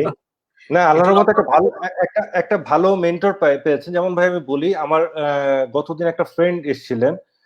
ও হচ্ছে গিয়ে ইউকে তে ছিল। ইউকে ও পাবলিক সার্ভিস করেছে। তো ওকে আমি জিজ্ঞেস করলাম, "তুমি তো অনেক জায়গায় কাজ করেছো। কেমন?" বলছে, "ইটস লাইক এ হেভেন।" আমি বললাম, "হেভেন কেন?" বলতেছে, "দেখো আমি হচ্ছে যে পজিশনে আমি ছিলাম বাট একজন সচিব পর্যায়ের লোক আমার কাছে ফাইল নিয়ে আসতো। সে আমার কাছে দাঁড়ায়, আমার হাতে ফাইলটা দিয়ে আমাকে রিকোয়েস্ট করে বলতো, 'এই ফাইলটা একটু জরুরি। তুমি কি আমার এই ফাইলটা একটু প্রসেস করে দিবা?' হুম, হুম, বলতেছে আমরা যে কালচার থেকে গেছি, কারণ ওখানে পিয়ন নাই, ওইখানে অনেকগুলা আপনার বয় নাই যে মনে করেন ফাইল একজনকে দিয়ে পাঠায় দিল, কলিং বেল টিপ দিয়ে বলল, "এই না, অ্যাসিস্ট্যান্ট না। দৌড় দিয়ে চলে আসো।" মানে হুম, একটা আছে না আমাদের দেশে কি হয়, একটু আপনি বড় পজিশনে চলে গেলে আপনার গায়ে চর্বি হয়ে যায় আর ভেবে নেন যে আপনি একটা হুম, অনেক বড় কিছু হয়ে গেছেন। হুম, হুম, মানে হুম। এটা একটা আমাদের দেশের একটা কালচার আছে, এটা অস্বীকার অবশ্যই। করা যাবে না। দ্যাটস ট্রু যে যখনই আমরা একটু সিনিয়র পজিশনে চলে যাই তখন ধরে নিই যে আমাদের জুনিয়র গুলা মানে এরা অলমোস্ট মানুষের মধ্যে পড়ে না। এটা খুব খুব বাজে একটা ধারণা, আমি বলবো এটা ঠিক এটা আছে। একেবারেই ঠিক না। আর আপনার হচ্ছে গিয়ে, আর ও বললো কি ইটস লাইক এ হ্যাভেন, বললো বন্ধু আমি 8-10 জায়গায় চাকরি করেছি এবং ইউকে এর যে পাবলিক সার্ভিসটা, এটা আমার কাছে মনে হচ্ছে it's a haven for me. ও আপনার কানাডিয়ান হাই কমিশনও কাজ করছে, অনেক জায়গায় কাজ করেছে, আচ্ছা, আচ্ছা। বাট ও যখনই বললো হ্যাভেন, তারপর আমি জিজ্ঞাসা করলাম কেন, তো বললো আমার আমার যে বস আছে তারও যদি কোনো একটা জরুরি কাজ থাকতো, সে ফাইলটা এনে হাঁটু গেড়ে, মহিলা একজন, হাঁটু গেড়ে আমার হাতে ফাইলটা দিয়ে বলতো তুমি কি আমার জন্য এই হেল্পটা করতে পারবে। মানে দেখেন, বলতো না চাকরিটা কাজটা দিয়ে যে তোমার চাকরি চলে যাবে এটা যদি তুমি না করো। না না, এই সিস্টেমটা নাই এখানে, এখানেও নাই, সুইডেনেও এই সিস্টেমটা নাই। মানে বুঝতে পেরেছেন ভাই, এটা কিন্তু ইটস এ অ্যাপ্রিসিয়েশন। আপনি যখন আপনার বস আপনাকে হাঁটু গেড়ে বলবে এটা আমার জন্য জরুরি, এটা কিন্তু আপনার রেসপন্সিবিলিটি, আপনি মানে দিন রাত খেটে চেষ্টা করবেন এটা করে দেওয়ার জন্য। আচ্ছা ভাইয়া, আপনি যেহেতু অ্যাপারেল ইন্ডাস্ট্রিতে তো অনেক বছর ধরে আছেন, দেখছেন এবং সবকিছু আপডেট রাখছেন, পোস্ট প্যান্ডেমিকে বায়ার এবং ম্যানুফ্যাকচারাররা কি কি চ্যালেঞ্জ ফেস করবে বলে আপনি মনে করছেন? দুটা পার্সপেক্টিভে কথাটা বলতে পারি। হুম প্রথম পার্সপেক্টিভ বাংলাদেশের হয়ে বলি হুম যে হুম চ্যালেঞ্জ কি হতে পারে। প্রথম যে প্রবলেমটাতে আমরা পড়বো বলে মনে করছি সেটা হচ্ছে যে ক্যাপাসিটির একটা প্রবলেম পড়বো বলে মনে হচ্ছে আমার। ওকে কারণ ক্যাপাসিটির যে প্রবলেমটা হতে পারে সেটা হচ্ছে যে এখন বাইং যারা আছে, বায়াররা হুম যারা আছে, তারা এখন প্ল্যান করছে নেক্সট ইয়ারে তারা কিভাবে কিভাবে তারা বাই করবে, বাইং স্ট্র্যাটেজি নিয়ে তারা কাজ করছে। ওকে তো যখন এই সিচুয়েশনটা চলে যাবে, হিউজ পরিমাণ অর্ডার বাংলাদেশে পাঠাবে তারা, ইনশাআল্লাহ। হ্যাঁ ইনশাআল্লাহ। এবং প্রবলেম যেটা হবে সেটা হচ্ছে তখন বাংলাদেশের পক্ষে এই ক্যাপাসিটিটা ভার্টিক্যাল একটা অপারেশনস রেখে এই হুম ক্যাপাসিটি অ্যাসিওর করাটা অনেক টাফ হতে পারে, এটা একটা চ্যালেঞ্জ ওকে হতে পারে, ওকে এটা আমার কাছে মনে হয়। আর আরেকটা চ্যালেঞ্জ হতে পারে সেটা হচ্ছে ওয়ার্কার ডেফিসিয়েন্সি। আমার কাছে মনে হয় যে প্রচুর পরিমাণে ওয়ার্কার হয়তো অসুস্থ হতে পারে ওকে এবং তাদের তাদের তাদের যে ইফিসিয়েন্সি লেভেল, সেই ইফিসিয়েন্সি লেভেলটা যেই পর্যায়ে ছিল গত 2 মাস আগে বা 3 মাস আগে, এই এই প্যান্ডেমিক সিচুয়েশনের জন্য তাদের ফ্যামিলির অবস্থা খারাপ হওয়ার কারণে বা তাদের হয়তো কোনো আত্মীয় স্বজন মারা গেল বা কোনো সমস্যা হলো, সেই কারণে হয়তো বা তাদের সেই ইফিসিয়েন্সি লেভেলটা তাদের ক্ষেত্রে পাওয়া যাবে না। ওকে তো এই জায়গাগুলোতে আমার মনে হয় যে ওয়ার্কার্স ডেফিসিয়েন্সি একটা প্রবলেম বাংলাদেশ ফেস করতে পারে। আরেকটা প্রবলেম আমার কাছে মনে হয়, যদিও আমি স্পেশালিস্ট না, বাট আমার কাছে মনে হয় যে বাংলাদেশে প্রোডাক্ট ডেভেলপমেন্টের ক্ষেত্রে আহ, একটা একটা বড় একটা চাপ আসতে পারে, যে হয়তো বায়ার একসাথে দিয়ে দিল যে তুমি আমাকে 200 স্যাম্পল ডেভেলপ করে দাও। ওকে দেখা গেল ওই গার্মেন্টস কোম্পানির 200 স্যাম্পল ডেভেলপ করা 1 মাসের মধ্যে ইটস নট পসিবল। তাদের আছে 50টা স্যাম্পল হয়তো সে ডেভেলপ করতে পারবে। এখনই তাদেরকে এই ব্যাপারগুলো নিয়ে ভাবা উচিত। আমি মনে করি স্যাম্পল ডেভেলপমেন্ট অর্থাৎ প্রোডাক্ট ডেভেলপমেন্ট, তারপর হচ্ছে ক্যাপাসিটি অ্যাসিউরেন্স এবং এফিসিয়েন্সি লেভেল, ওয়ার্কার ডিফিসিয়েন্সি, এই চারটা আমার কাছে খুব চ্যালেঞ্জিং মনে হয় বাংলাদেশের পক্ষে। আচ্ছা, ম্যানুফ্যাকচারারদের জন্য এটা বললেন, এবার কাস্টমারদের জন্য কি হতে পারে? হ্যাঁ, কাস্টমারদের জন্য হতে পারে। কাস্টমাররা এখন তেমন একটা বাই করছে না, বিকজ কাস্টমাররা এখন চুপচাপ বসে আছে টাকা নিয়ে। যখন আমার বাসার ক্ষেত্রে যদি বলি, আমার ওয়াইফ বসে আছে, এখন সে কোনো দোকানে কোথাও যায় না, মানি সেভ করতেছে। সে বলছে যে হ্যাঁ, যখন এই সিচুয়েশনটা যাবে তখনই তো একটা ভালো ছাড় দিবে, একটা সেল দিবে দোকানগুলোতে আগের প্রোডাক্ট গুলো বিক্রি করার জন্য। দেখেন, ওরাও কিন্তু স্ট্র্যাটেজি নিয়েই চলে কাস্টমার। তো আমার ওয়াইফের স্ট্র্যাটেজি হচ্ছে যে যখন সেলটা দিবে তখনই আমি সব কিনে ফেলবো। কিনবে, আচ্ছা বুঝতে পেরেছি। তো কাস্টমারদের ক্ষেত্রে হতে পারে যে একটা হিউজ একটা সেলিং হতে পারে, ওকে যেটাতে এখানে বাইং এ যারা আছে তারা হিমশিম খাওয়ার একটা ফোরকাস্টিং করছি আমরা। এই জন্য আমরা কি করছি, প্রচুর পরিমাণে স্টক না রেখে আমরা চেষ্টা করছি স্টক গুলোকে কিভাবে ডিমিনিশ করা যায়, এটা নিয়ে আমরা এখন স্ট্র্যাটেজি করছি। চ্যালেঞ্জটা হচ্ছে এই স্টক লেভেলটাকে কিভাবে নিচে করব, সেটার কোনো ওয়ে আমরা খুঁজে পাচ্ছি না, কারণ মানুষ তো কিনছেই না প্রোডাক্ট। Okay right. যখন দেখা যাবে যে এই স্টক লেভেলটা যখন হাই হয়ে যাবে, অনেক ভালো একটা লিকুইডিটি আমাদের স্টক হয়ে যাবে, তখন দেখা যাবে কি যে নেক্সট সিজন চলে আসবে। তো নেক্সট সিজনে কি আমরা এই প্রোডাক্ট বিক্রি করব নাকি নেক্সট যে সিজনের যে প্রোডাক্ট আসছে সেটা বিক্রি করব? Right right. তো এটা নিয়ে আমরা একটু চ্যালেঞ্জের মধ্যে আছি এখন। আচ্ছা ভাই, এবার আমি একটু আপনাকে বলি, আপনার দুইটাই আমি ক্লিয়ার, বাট এইভাবেও যদি আমরা একটু চিন্তা করি যে আপনার হচ্ছে সামনে একটা রিসেশনও আসার চান্সেস আছে, যেহেতু ওয়ার্ল্ডের সব কয়টা মানে অ্যাপারেল ইন্ডাস্ট্রি তো সব মানে সব জায়গায় আছে, যখন রিসেশনটা আসবে সেই ক্ষেত্রে কিন্তু একটা পারচেজিংটা যেগুলো যারা হচ্ছে আপনার এন্ড কাস্টমার তাদের পারচেজিং পাওয়ারটাও একটু একটা কারণ আপনার কত লক্ষ 21 লক্ষ না কত শুনলাম আমি আমেরিকাতেই অলমোস্ট আপনার অ্যাপ্লাই করছে ফর হচ্ছে কি আপনার জবলেস এর অবস্থা, ঠিক আছে? তার মানে মানে এটা তো একটা হিউজ নাম্বার। আর সেকেন্ড আরেকটা জিনিস দেখেন যে যদি এই রিসেশনটা হয় তখন ওদের কি পারচেজ পাওয়ারটা কমে যাবে, সেই ক্ষেত্রে আপনার যে রেগুলার যে ফ্লোটা ছিল সেটা একটা এফেক্টেড হওয়ার চান্সেস আছে কিনা এক। এবার আসেন আরেক দিকে যে এই প্যান্ডামিকটা কতদিন কন্টিনিউ হবে আপনিও জানছেন না আমিও জানছি না। তার মানে আপনি নেক্সট সিজন মানে আপনি যদি ধরেন একটা অর্ডারে যদি আমি লাইফ টাইম ধরি আপনার ধরেন আপনার 45 ডেজই ধরি, ধরেন একটা 45 ডেজ আপনার পিও থেকে শিপমেন্ট পর্যন্ত, আর আপনার অ্যারাউন্ড 30 ডেজ হচ্ছে গিয়ে আপনার হচ্ছে গিয়ে সিতে অথবা আপনার কাস্টমস মিলায়, তার মানে অ্যারাউন্ড ধরেন আপনার 70 to 75 ডেজ। বাট আপনি যখন 75 ডেজ পরে এই গুডসটা নিয়ে পৌঁছাবেন নতুন একটা অর্ডারের, সেই সময় ওই সিজনের সময় আসলে কি এই প্যান্ডামিকটা নামবে কিনা সেটা তো কিন্তু এখন কেউ এনশিওর করতে পারছে না। সেখানে কি একটা ভ্যাকিউম তৈরি হবে কিনা, মানে আমার প্রথম কোশ্চেনের অ্যান্সার যদি করি যে বাইং বিহেভিয়ার চেঞ্জ হবে কিনা, ইউরোপের কথা বলতে পারি আমি। ইউরোপে most of the countries are very developed, very fast world country. তো মানুষ বাইং বিহেভিয়ার চেঞ্জ করার কথা না, যেটা আমরা ধারণা করতেছি যে যারা জিম করে তারা প্যান্ডেমিকের পরে আবার জিম করা শুরু করবে। এবং ভাইয়া এই প্যান্ডেমিকে কিন্তু জিমের সেলিং বেড়েছে কেন জানেন?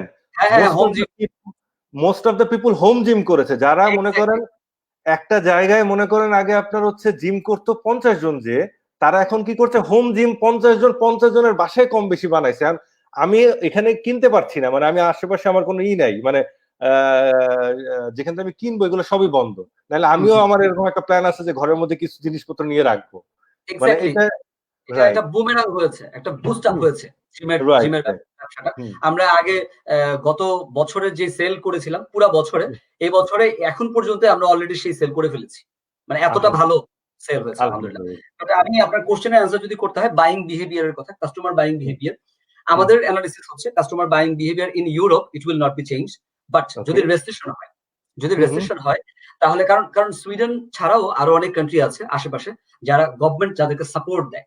তো আপনার যদি জব নাও থাকে আপনাকে গভর্নমেন্ট সাপোর্ট দিবে, সো আপনি স্যালারিটা পাবেন গভর্নমেন্ট থেকে, বা যাদের হয়তো বা আওয়ার্স কমে গেছে জব প্লেস থেকে, সেখানে 40% হয়তো গভর্নমেন্ট দিচ্ছে, 60% হয়তো অফিস দিচ্ছে, তো তাদের বাইং বিহেভিয়ার চেঞ্জ হবে না, এটা আমাদের ধারণা। যদি রেসিশন, আমেরিকার রেসিশনের কারণে পুরো ওয়ার্ল্ডে যদি একটা এফেক্ট পড়ে তাহলে সেই ক্ষেত্রে বাইং বিহেভিয়ার চেঞ্জ হতে পারে। এবং এই বাইং বিহেভিয়ার চেঞ্জ যদি হয় সেটার জন্য আমার মনে হয় most of the brands are ready. এই জন্যই আমি সেলের কথাটা বললাম যে সেল একটা বিশাল বড় পরিমাণে একটা ডিসকাউন্ট দিয়ে এই স্টক লেভেলটাকে লিকুইডিটি থেকে হাতে নিয়ে আসা হবে আমাদের প্ল্যান। এবং ভাই আমার মনে হয় আমাদের যারা ম্যানুফ্যাকচারার আছে সেখানে প্রাইস কাটেরও একটা ফ্যাক্টর থাকবে, কারণ বায়ার যখন একটা রিস্কে অর্ডারটা দিবে সেও তার চিন্তা করবে তার মার্জিনটাকে সে কমাবে, বাট এখান থেকেও মানে আপনার ম্যানুফ্যাকচারের একটা প্রফিট মার্জিনও এখানে কাট হবে। সোফার মনে এটাও একটা চ্যালেঞ্জ হতে পারে কারণ ম্যানুফ্যাকচারার যারা আছে তারা চেষ্টা করবে অর্ডার নেওয়ার জন্য, এবং বায়ারও এটা জানে যে ও তো এখন অর্ডার নেওয়ার জন্য একদম রেডি হয়ে আছে। তখন আমি বলবো যে আচ্ছা ঠিক আছে, তুমি তো এটা $2 কিন্তু আমি তো এখন অর্ডার দিতে পারছি না, তো আমাকে তুমি 10 সেন্ট বা 20 সেন্ট আমাকে কমায় দাও। হ্যাঁ, এখন অর্ডার কোয়ান্টিটি যদি 50,000 পিস হয় তাহলে 20 সেন্ট কিন্তু অনেক কিছু। তো আমার কাছে মনে হয় যে এটা হতে পারে, বাট সব ব্র্যান্ড এই স্ট্র্যাটেজি নাও নিতে পারে। আচ্ছা ভাইয়া, আপনি নর্ডিক টার্নস এর মাধ্যমে ইনোভেটিভ ওয়েতে রিয়েল লাইফ এক্সপিরিয়েন্স মানুষের সাথে শেয়ার করছেন এবং আমাদের ইউথরা খুব বেনিফিট পাচ্ছে। আমার এমনও আছে যে আমি রাস্তা দিয়ে যখন যাই, যেহেতু আপনি আমার ফ্রেন্ড লিস্টে আছেন, অনেকে আমাকে জিজ্ঞেস করে ভাইয়া উনি কি আপনার বন্ধু? আমি কেন? বলে ভাই ওনার প্রোগ্রামটা তো আমি দেখি এবং অনেক কিছু লার্ন করে, অনেক কিছু শিখে। একটু বলেন এই আইডিয়াটা কিভাবে আসলো, আর সেকেন্ড হচ্ছে নামটা কেন সিলেক্ট করলেন একটু বলেন। আচ্ছা, আইডিয়াটা এসছে হচ্ছে আমি সুইডেনে আসার পর আমার অনেক বিচিত্র অভিজ্ঞতা হয়েছে। আমার এই অভিজ্ঞতাগুলো এক এক রকমের অভিজ্ঞতা। অনেক স্টুডেন্ট আমি দেখেছি বাসা না পেয়ে মসজিদে ঘুমাইতে আমি স্টুডেন্টদেরকে দেখেছি।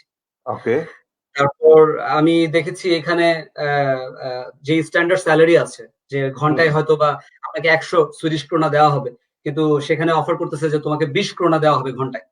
সে কাজ আচ্ছা। করতেছে শুধুমাত্র তার সে প্রিপারেশন নিয়ে আসে নাই বাংলাদেশ থেকে, সেজন্য ওকে। ফ্যামিলি নিয়ে আসছে, বাসা পাচ্ছে না, হোটেলে থাকতেছে 1 সপ্তাহ, 2 সপ্তাহ, বুঝতে 1 মাস, পেরেছি।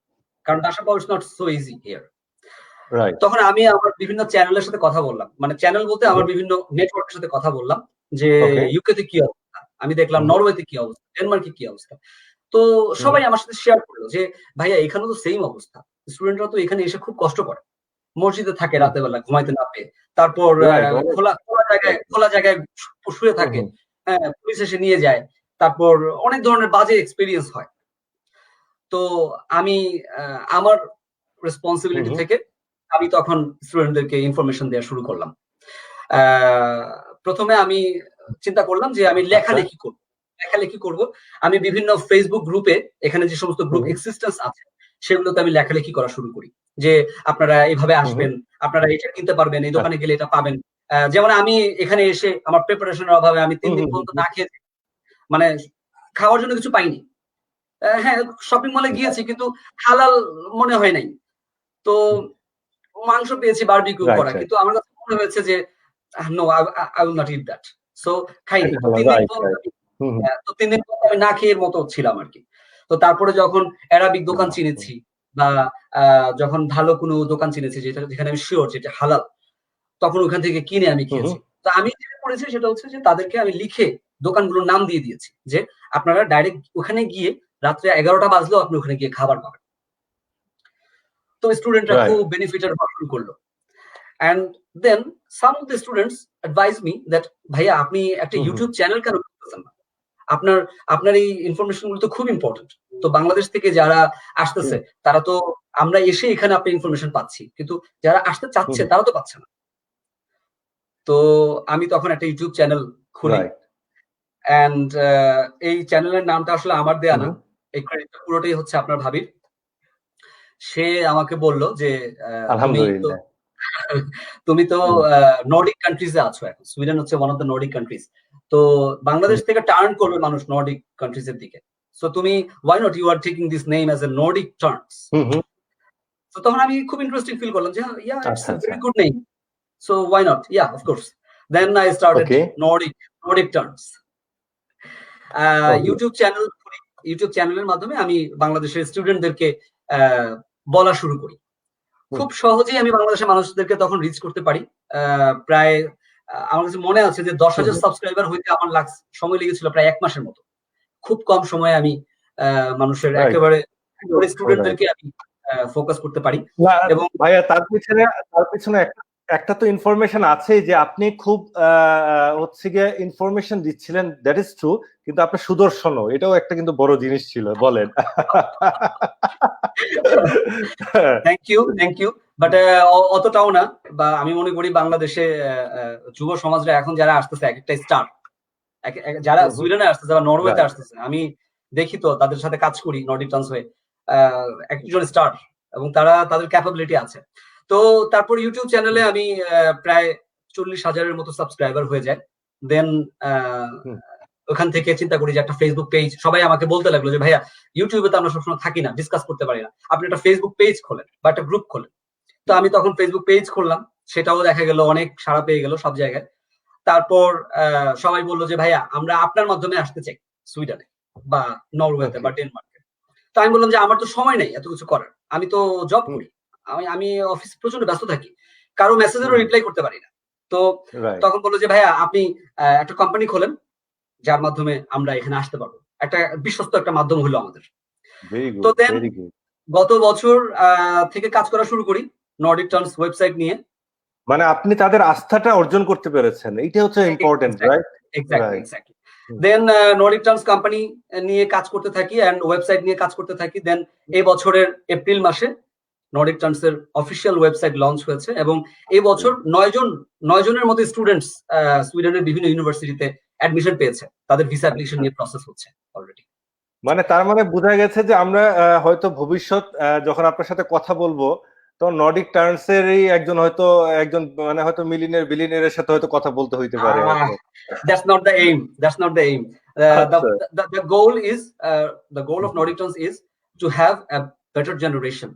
না না, এবং এই বেটার জেনারেশনটা আমরা এডুকেশনের মাধ্যমে অর্জন করব, এটাই হচ্ছে আমাদের একমাত্র গোল। অবশ্যই না। তো এই হচ্ছে নর্ডিক টার্নসের হিস্ট্রি। না না, ভেরি গুড। আচ্ছা ভাই, আপনি একজন ভালো সিঙ্গার, আমাদেরকে দুইটা আপনার যে কোনো ফেভারিট বাংলা দুইটা লাইন একটু শোনান একটু, জাস্ট এটা মানে আমাদের সবই আমাদের নিজেদেরই দর্শক, সমস্যা নাই, কেউ কোনো উক্তি করবে না। আপনি খুব ভালো একজন সিঙ্গার, আমাদের দুইটা লাইন শোনান। আচ্ছা, আপনি কিভাবে জানলেন আমি যে সিঙ্গার? ও আচ্ছা, ইপিলনের একটা প্রোগ্রামে ছিলেন মনে হয়, গান গেয়েছিলেন। হ্যাঁ হ্যাঁ, সব জায়গায় আমি দেখেছি। না, আপনার ইসেও দেখি মাঝে মাঝে, নর্ডিক তো আপনার মাঝে মাঝে দুই চার লাইন শোনান, তো একটু বলেন। ও আচ্ছা আচ্ছা আচ্ছা, হ্যাঁ মাঝে মাঝে করি, গান করি, আমি গান করি। ইপিলিয়নে আমি মনে হয় কয়েকবার স্টেজ পারফরমেন্স করেছিলাম, এইচএনএমও করেছি, বাট এখন একটু কমে গেছে গানের পরিমাণ, যেহেতু অনেক কাজে ব্যস্ত। বাংলা গান চলবে? হ্যাঁ বাংলা গান, হ্যাঁ বাংলা গান। আচ্ছা আচ্ছা, আমার প্রিয় একজন শিল্পী আছে, যদিও সে কলকাতার, বাট আপনারা জানেন নচিকাতা, আমি ওনাকে খুব পছন্দ করি। আমিও খুব পছন্দ করি, রাইট। তো তার গান গিয়ে শোনাচ্ছি। প্লিজ। যখন সময় থমকে দাঁড়ায়, যখন সময় থমকে দাঁড়ায়, নিরাশার পাখি দুহাত বাড়ায়, যখন সময় থমকে দাঁড়ায়, নিরাশার পাখি দুহাত বাড়ায়, খুঁজে নিয়ে মন নির্জন কোন, কি আর করে তখন, স্বপ্ন স্বপ্ন স্বপ্ন স্বপ্ন দেখে মন, স্বপ্ন স্বপ্ন স্বপ্ন স্বপ্ন দেখে মন, যখন সময় থমকে দাঁড়ায়, নিরাশার পাখি দুহাত বাড়ায়, যখন সময় থমকে দাঁড়ায়, নিরাশার পাখি দুহাত বাড়ায়, খুঁজে নিয়ে মন নির্জন কোন, কি আর করে তখন, স্বপ্ন স্বপ্ন স্বপ্ন স্বপ্ন দেখে মন, স্বপ্ন স্বপ্ন স্বপ্ন স্বপ্ন দেখে মন। সবাই দেখেন, আপনার 10,000 না, আমার তো মনে হয় 10 কোটি দর্শক হওয়া দরকার এই 800 কোটির দেশে, বুঝছেন? আপনি আসলে আপনার মনে হয় ল্যাঙ্গুয়েজ ট্রান্সলেটর একটু ইউজ করেন, রাইট? আমার মনে হয় আপনার দর্শক সংখ্যা অনেক বেড়ে যাবে, কারণ হয়তো দেখা যাচ্ছে ল্যাঙ্গুয়েজ ব্যারিয়ারের কারণে হয়তো অনেকে টাচ করতে পারছে না। যদি নাম্বার অফ ল্যাঙ্গুয়েজ বাড়াতে পারেন, আমার মনে হয় এটা হয়তো একটা টার্নিং হইতে পারে। এটা আমার সাজেশন আপনার জন্য, এজ এ ইন্টারন্যাশনাল সাজেশনটা। ভাইয়া নিলাম সাজেশনটা, ইনশাআল্লাহ আমি চেষ্টা করব। ঠিক আছে, কারণ 800 কোটির দেশ, রাইট? মানে দুনিয়া, এই ওয়ার্ল্ডটা, রাইট? মোর দ্যান দ্যাট, সেখানে আরেকটু রিচ করা মনে হয় আমাদের still we have a scope. অবশ্যই আছে, learning, we are always learning. So আচ্ছা ভাইয়া, আমার যেটা একটু আমাদের সাথে শেয়ার করবেন, মানে আপনি অনেক কিছুর সাথে জড়িত, তারপরেও এই যে মানুষকে ইনফরমেশন দিচ্ছেন, হেল্প করছেন, বাংলাদেশের মানুষকে নিয়ে চিন্তা করছেন, তাদেরকে কিভাবে আরেকটু বেটার লাইফ তাদেরকে আপনি এনশিওর করতে পারেন, এগুলো নিয়ে কাজ করছেন। But normally most of the people Bangladesh থেকে যারা যায়, তারা ওখানে যে জীবনযাত্রায় এমন ব্যস্ত হয়ে যায় যে না পানি খাওয়ার সময় আছে, না ফ্রেন্ডের সাথে যোগাযোগ করার সময় আছে, ফোন দিলে জিজ্ঞেস করলে আরে ভাই খুব ব্যস্ত, মানে ব্যস্ত আর ব্যস্ত। একটু তাদের উদ্দেশ্যে আপনি বলেন যে এক্স্যাক্টলি, কারণ আপনি বাইরে যেও দেখেন, আপনি সবকিছুর পরেও মানুষজনের সাথে ইন্টারাক্ট করার জন্য তাদের নিয়ে চিন্তা করছেন, রাইট? এটা তো প্রত্যেকটা বাঙালিরও দায়িত্ব এই জিনিসগুলো করার। একটু সেখান থেকে তাদের জন্য কি বলতে চাচ্ছেন আপনি একটু বলেন। আমার কাছে মনে হয় আমাদের বাংলাদেশিদের স্কেডিউলিং এর খুব অভাব। বাংলাদেশে এখানে যে সমস্ত বিভিন্ন সময় বিভিন্ন পার্টি হয়, 4টার সময় বললে আমি 4টার সময় গিয়ে হাজির, বাট মানুষজন 6টার সময় আসে। ঠিক আছে। তো আমি ওই যে বললাম, সবসময় খুব স্কেডিউল করে কাজ করি। তো আমার কাছে মনে হয় আমার অনেক সময়, আমি যদি ধরি আমার অনেক সময়, আমি 8টা থেকে 5টা পর্যন্ত অফিস করি, 1 মিনিটও বেশি টাইম আমি অফিস করি না, 1 মিনিটও না। আমি 5টার সময় ঠিক 5টায় আমি কাজ অফ করে দিই, এবং আমাদের অফিসের সবাই তাই করে। তো 5টার পরে যদি আমি কাজ করি তাহলে ইটস ইনএফিশিয়েন্ট, এটা এফিশিয়েন্ট না। তো আমি যেটা করি সেটা হচ্ছে নর্ডিক টার্নসের ভিডিওগুলো আমি 1 মাসের সমস্ত ভিডিও আমি স্কেডিউল করে রাখি, যে 1 মাসে আমি এই কাজ করব। ওকে। তো সব স্কেজুল করা থাকে। এবং আমার বাচ্চাকে নাচের স্কুলে নিয়ে যাওয়া, কারাতের স্কুলে নিয়ে যাওয়া, আরবি শেখানো, মোবাইলের মধ্যে আমরা আরবি শিখাইয়া দিই, ওকে, এগুলো সবকিছুর জন্য আলাদা একটা টাইম আমি ফিক্সড করে রাখি, যে হ্যাঁ 0.5 ঘন্টা কোরআন পড়বে, 1 ঘন্টা যে নাচের স্কুলে থাকবে, সকালবেলা হয়তো সুইমিং করবে। আমরা বাঙালিরা সবসময় সকালবেলা ঘুম থেকে উঠি হচ্ছে 8টার সময়, অফিস থাকলে 7:30টার সময় ঘুম থেকে উঠি, কিন্তু আমরা দেখা যায় খুব আর্লি ইন দ্য মর্নিং উঠে যাই, তখন আমরা হয়তো সুইমিং করতে চলে যাই, সুইমিং করে সুইমিং শিখি ওখানে, তারপর বাচ্চাকে নিয়ে এসে ব্রেকফাস্ট বানাই, বা সবকিছু খুব স্কেজুয়ালিটি মেনটেন করি আমরা। এবং আমার ওয়াইফ আমাকে এই ক্ষেত্রে সবচেয়ে বেশি সাহায্য করে। সে একই সাথে সে গৃহিণী, 2 নাম্বার সে এখানকার হামফেল ইউনিভার্সিটির মাস্টার্সের স্টুডেন্ট, নর্ডিক ওয়েলফেয়ার নিয়ে সে লেখাপড়া করছে বর্তমানে। তারপরে সে নর্ডিক টার্নস এর চেয়ারপারসন, এবং নর্ডিক টার্নস এর যত যাবতীয় কাজ আছে সে ইনভলভড এটাতে। তারপরে সে সুইডিশ ল্যাঙ্গুয়েজ শিখছে, এখন সে কলেজে, মানে কলেজ লেভেলে সুইডিশ ল্যাঙ্গুয়েজ শিখছে, সে অন্য কথা বলতে পারে। তো এত কিছু করার পরেও আমার ওয়াইফ রান্না বান্না থেকে শুরু করে সবকিছু সে মেনটেন করে। আমি বলবো আমার ওয়াইফের এখানে অবদান অনেক বেশি, আমাকে সময় দেওয়ার জন্য। যেমন এখন ধরেন ইফতার বানানোর সময় ছিল, কিন্তু এখন সেই ইফতার বানাচ্ছে, আমি আপনার সাথে লাইভে মানুষদেরকে হেল্প করছি ইনফরমেশন দিয়ে। সেই কাজটা যদি সে আমাকে যদি হেল্প না করতো, তাহলে হয়তো আমাকে ইফতার বানাইতো, আপনি আমাকে ফোন দিতেন, আমি বলতাম ভাই আমি তো ইফতার বানাচ্ছি, এখন কথা বলতে পারবো। তো আমার কাছে মনে হয় যে বাংলাদেশিরা যারা এখানে আসে তারা স্কেজুল করে কাজ করে না। অনেক সময় আছে তারা শুধু আড্ডা দেয়। হ্যাঁ, এমন না যে আমি আড্ডা দিই না, আমিও ঘুরতে যাই, আমি ঘুরতে খুব পছন্দ করি, কিন্তু আমি স্কেজুল করে ঘুরতে যাই। আমি জানি যে সামারে আমি কোথায় ঘুরতে যাব, বা উইকেন্ডটা আমি কিভাবে কাটাবো সেটা হয়তো বা আমি আগের উইকেন্ড থেকেই জানি, যে এই উইকেন্ডে আমি কি করব, শনিবার রবিবার আমি কি করব। হ্যাঁ, অনেকে অনেক কষ্টের কাজ করে, রেস্টুরেন্টে কাজ করে, যাদের কোনো উইকেন্ড নাই, তারা সময় ওইভাবে দিতে পারে না। কিন্তু আমার কাছে মনে হয় এটা ইচ্ছা শক্তির উপর ডিপেন্ড করে। যদি কারো ইচ্ছা শক্তি থাকে তাহলে ইটস পসিবল, যেভাবে আমি পসিবল করার চেষ্টা করছি। সম্ভব। আচ্ছা, ইটস পসিবল, রাইট। এই হচ্ছে আমার তাদের এত ব্যস্ততার মধ্যেও তারা রাইট, মানে তারা যদি সময়, মানে শত ব্যস্ততার মধ্যেও যদি তারা চায়, সম্ভব, এটা পসিবল, একটু সময় বের করে আনা একটু সম্ভব। আচ্ছা ভাই, ওখানকার একটু এডুকেশন সিস্টেম নিয়ে একটু এডুকেশন সিস্টেম নিয়ে একটু বলেন। আচ্ছা, সুইডেনের education system it's renowned in all over the world. প্রথম হচ্ছে জাপান আসে, জাপানের পরে নরওয়ে আসবে, নরওয়ের পরেই সুইডেনের নাম আসবে যদি এডুকেশন সিস্টেমের কথা বলা হয়। আমি আমাদের ক্লাসের কথা যদি বলি, আমি যখন এখানে মাস্টার্সের লেখাপড়া করতাম তখন আমরা প্রায় 18-19টা ডেভেলপড কান্ট্রি থেকে সুইডেন লেখাপড়া করতে আসছে, এরকম পেয়েছি। সো সুইডেনের এডুকেশন এক্সপেন্সেসটাও একটু শেয়ার করেন ভাই। হ্যাঁ, এক্সপেন্সটাও একটু শেয়ার করেন। হ্যাঁ, আমি একেবারে ছোট লেভেল থেকে যাই, একদম বাচ্চা থেকে। একটা বাচ্চা যখন নিউবর্ন বাচ্চা যখন হয়, হ্যাঁ জি, একটা বাচ্চা যখন হয় 1 বছর পর্যন্ত সে স্কুল পাবে না।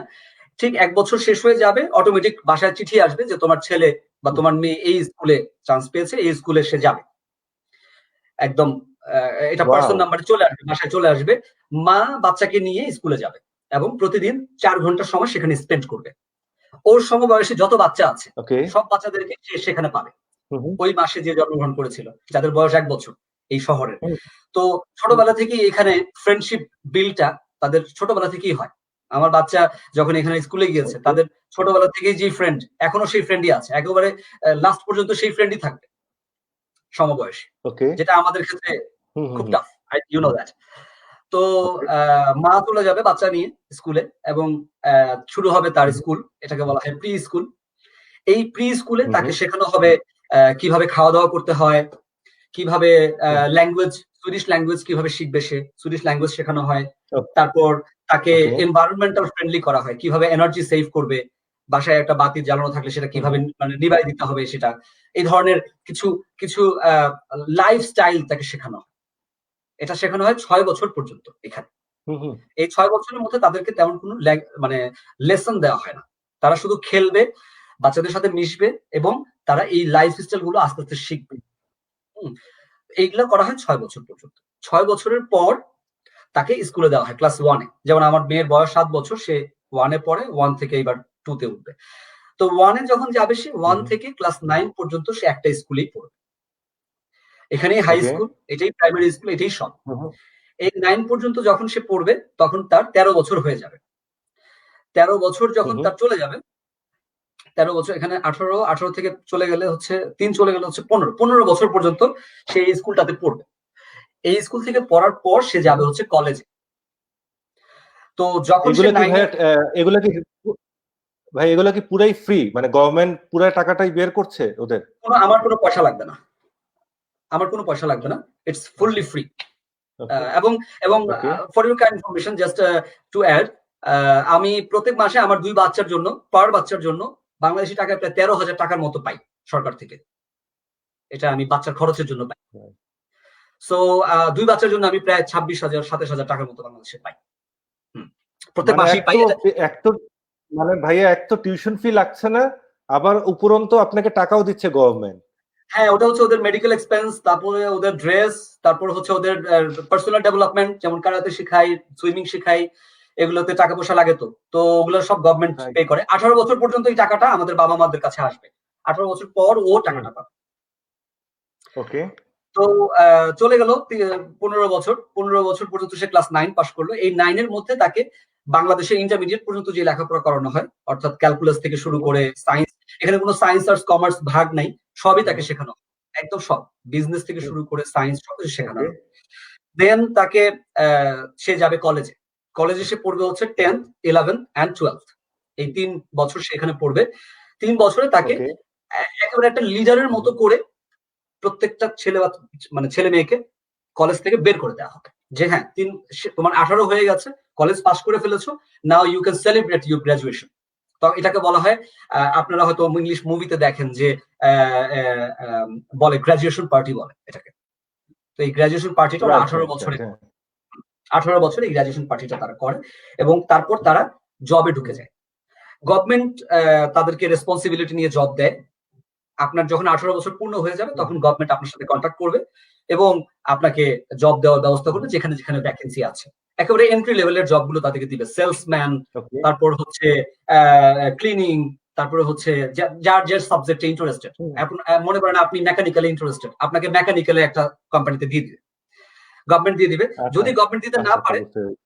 তাহলে প্রত্যেক মাসে একটা স্যালারি দিতে হবে, সেটা প্রায় 18,000 ক্রাউনের মতো, সুইডিশ ক্রোনার মতো, প্রায় বাংলাদেশ টাকা 2 লাখ টাকার মতো। এটা হুম, তাকে ভরণ পোষণের জন্য, সরকার তাকে ভরণ পোষণ করবে যতদিন পর্যন্ত সে জব না পাবে, এটা দিবে।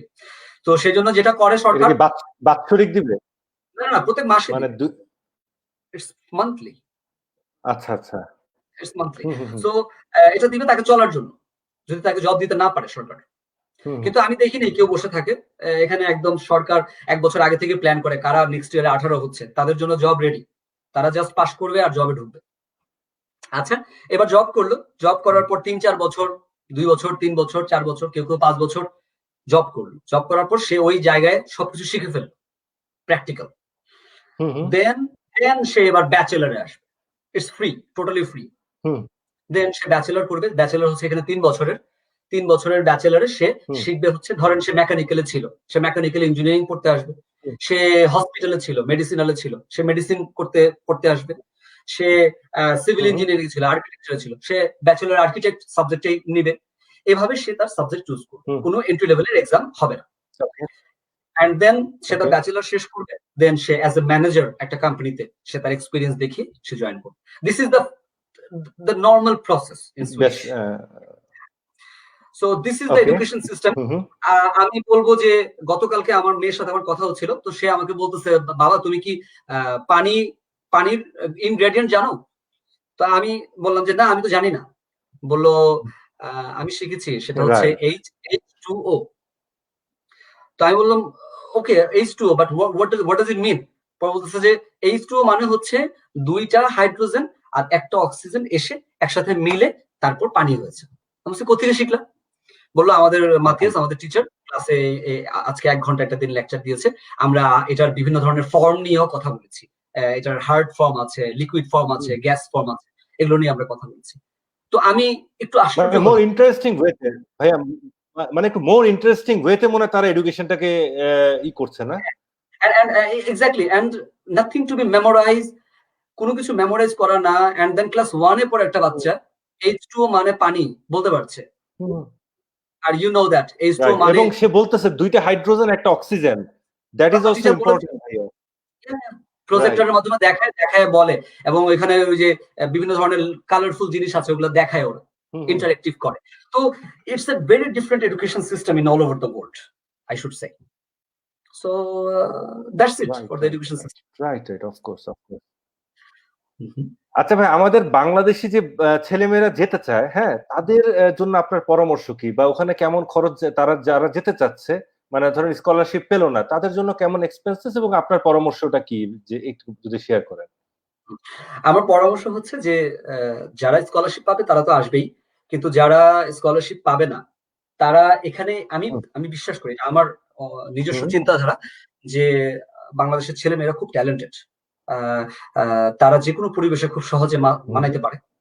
তো আমার কাছে মনে হয় যে তারা যদি মিনিমাম 1 থেকে 2টা সেমিস্টারের ফি যদি তারা এক্সট্রা নিয়ে আসে, Sweden itself is a very expensive hmm, country.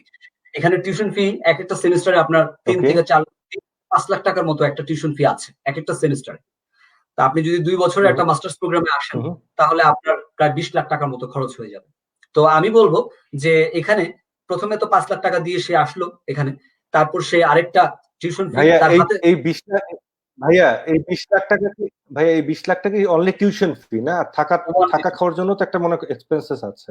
হ্যাঁ, ভালো একটা এক্সপেন্সেস আছে। তাকে প্রায় একজনের জন্য 10 লাখ টাকা দেখায় আসতে হবে। সো এই 10 লাখ টাকা আমি ধরতেছি এখানে তাকে নিয়েই আসতে হবে।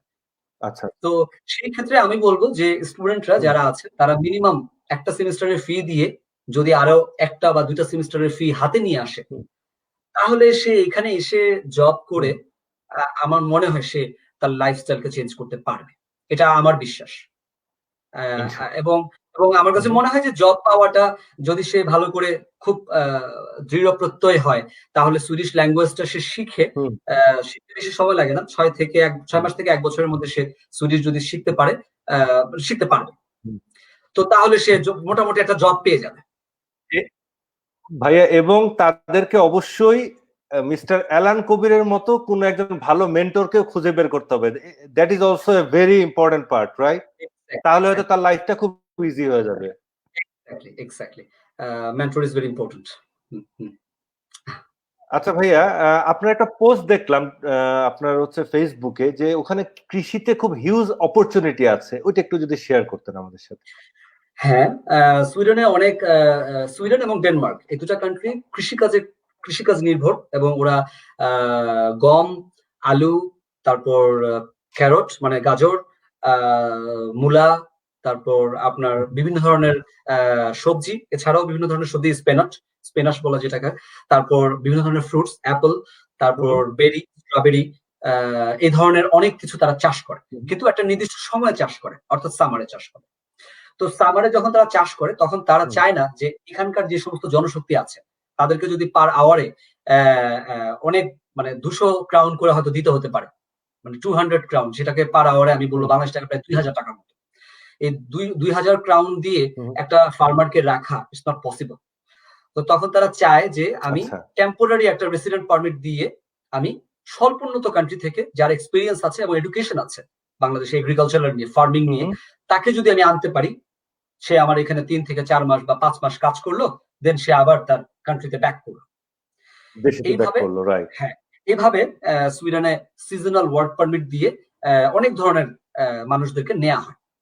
তো এই বছর যেটা হয়েছে, অনেক মানুষ লকডাউন থাকার কারণে আসতে পারেনি। সেজন্য তাদেরকে আশেপাশের ইউরোপিয়ান কান্ট্রিজ থেকে তাদেরকে লোক নিতে হয়েছে একটু হাই প্রাইস দিয়ে। তো সেটা হয়তোবা আচ্ছা, আচ্ছা। কমোডিটি প্রাইসে একটা ইফেক্ট পড়তে পারে। হুম, বাংলাদেশীদের ক্ষেত্রে বলব যে বাংলাদেশে যে সমস্ত মানুষ আছে যারা এগ্রিকালচার নিয়ে লেখাপড়া করেছে এবং তাদের হুম, হুম, প্র্যাকটিক্যাল এক্সপেরিয়েন্স আছে, খেতে খামারে কাজ করেছে ২-৩ বছর।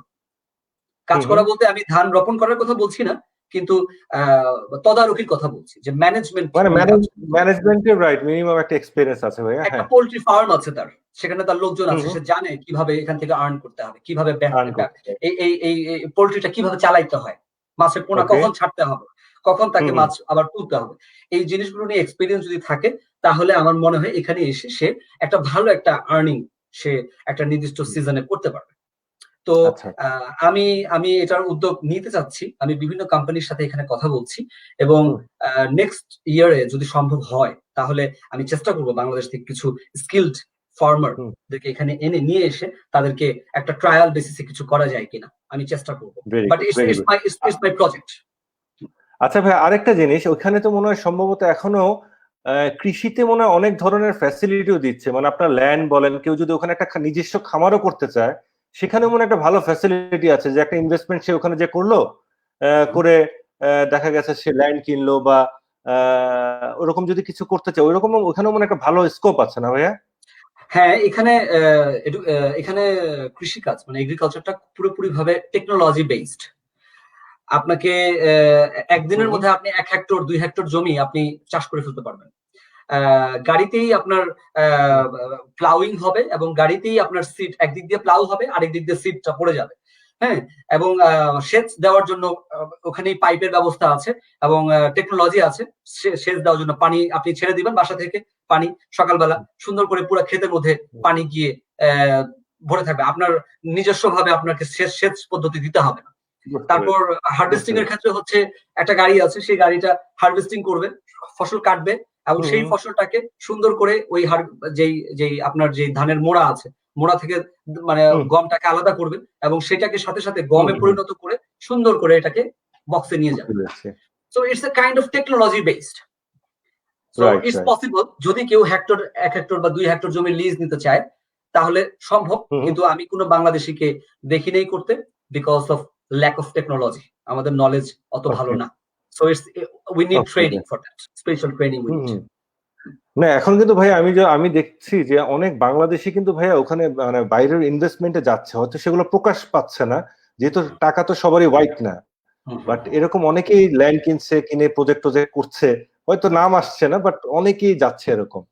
আচ্ছা ভাইয়া, ওখানকার গভর্নমেন্টের ট্যাক্সেশন পলিসি এবং সোশ্যাল বেনিফিট গুলো যদি একটু আমাদের সাথে শেয়ার করতেন, যে গভর্নমেন্ট কি মানে কিভাবে ট্যাক্সটা আপনার কাছ থেকে নিয়ে নিচ্ছে, আর যা মানে আপনাকে তো অনেক ফ্যাসিলিটিও গভর্নমেন্ট এনশিওর করছে, সেগুলো একটু যদি বলতেন।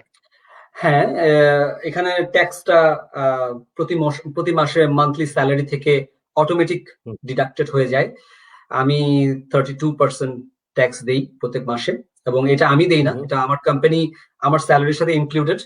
আমি স্যালারি, সাপোজ আমার স্যালারি যদি 40,000 ক্রাউন হয়, তাহলে 40,000 ক্রাউন থেকে 32% মাইনাস হবে, অটোমেটিক ডিডাক্টেড হবে, এবং এটা company on behalf of me সেটা গভর্নমেন্টকে পে করবে। সো ওই ট্যাক্সের টাকাটা আমার কাছে আসছে না, ওই ট্যাক্সের টাকাটা আমার কাছে আসছে না।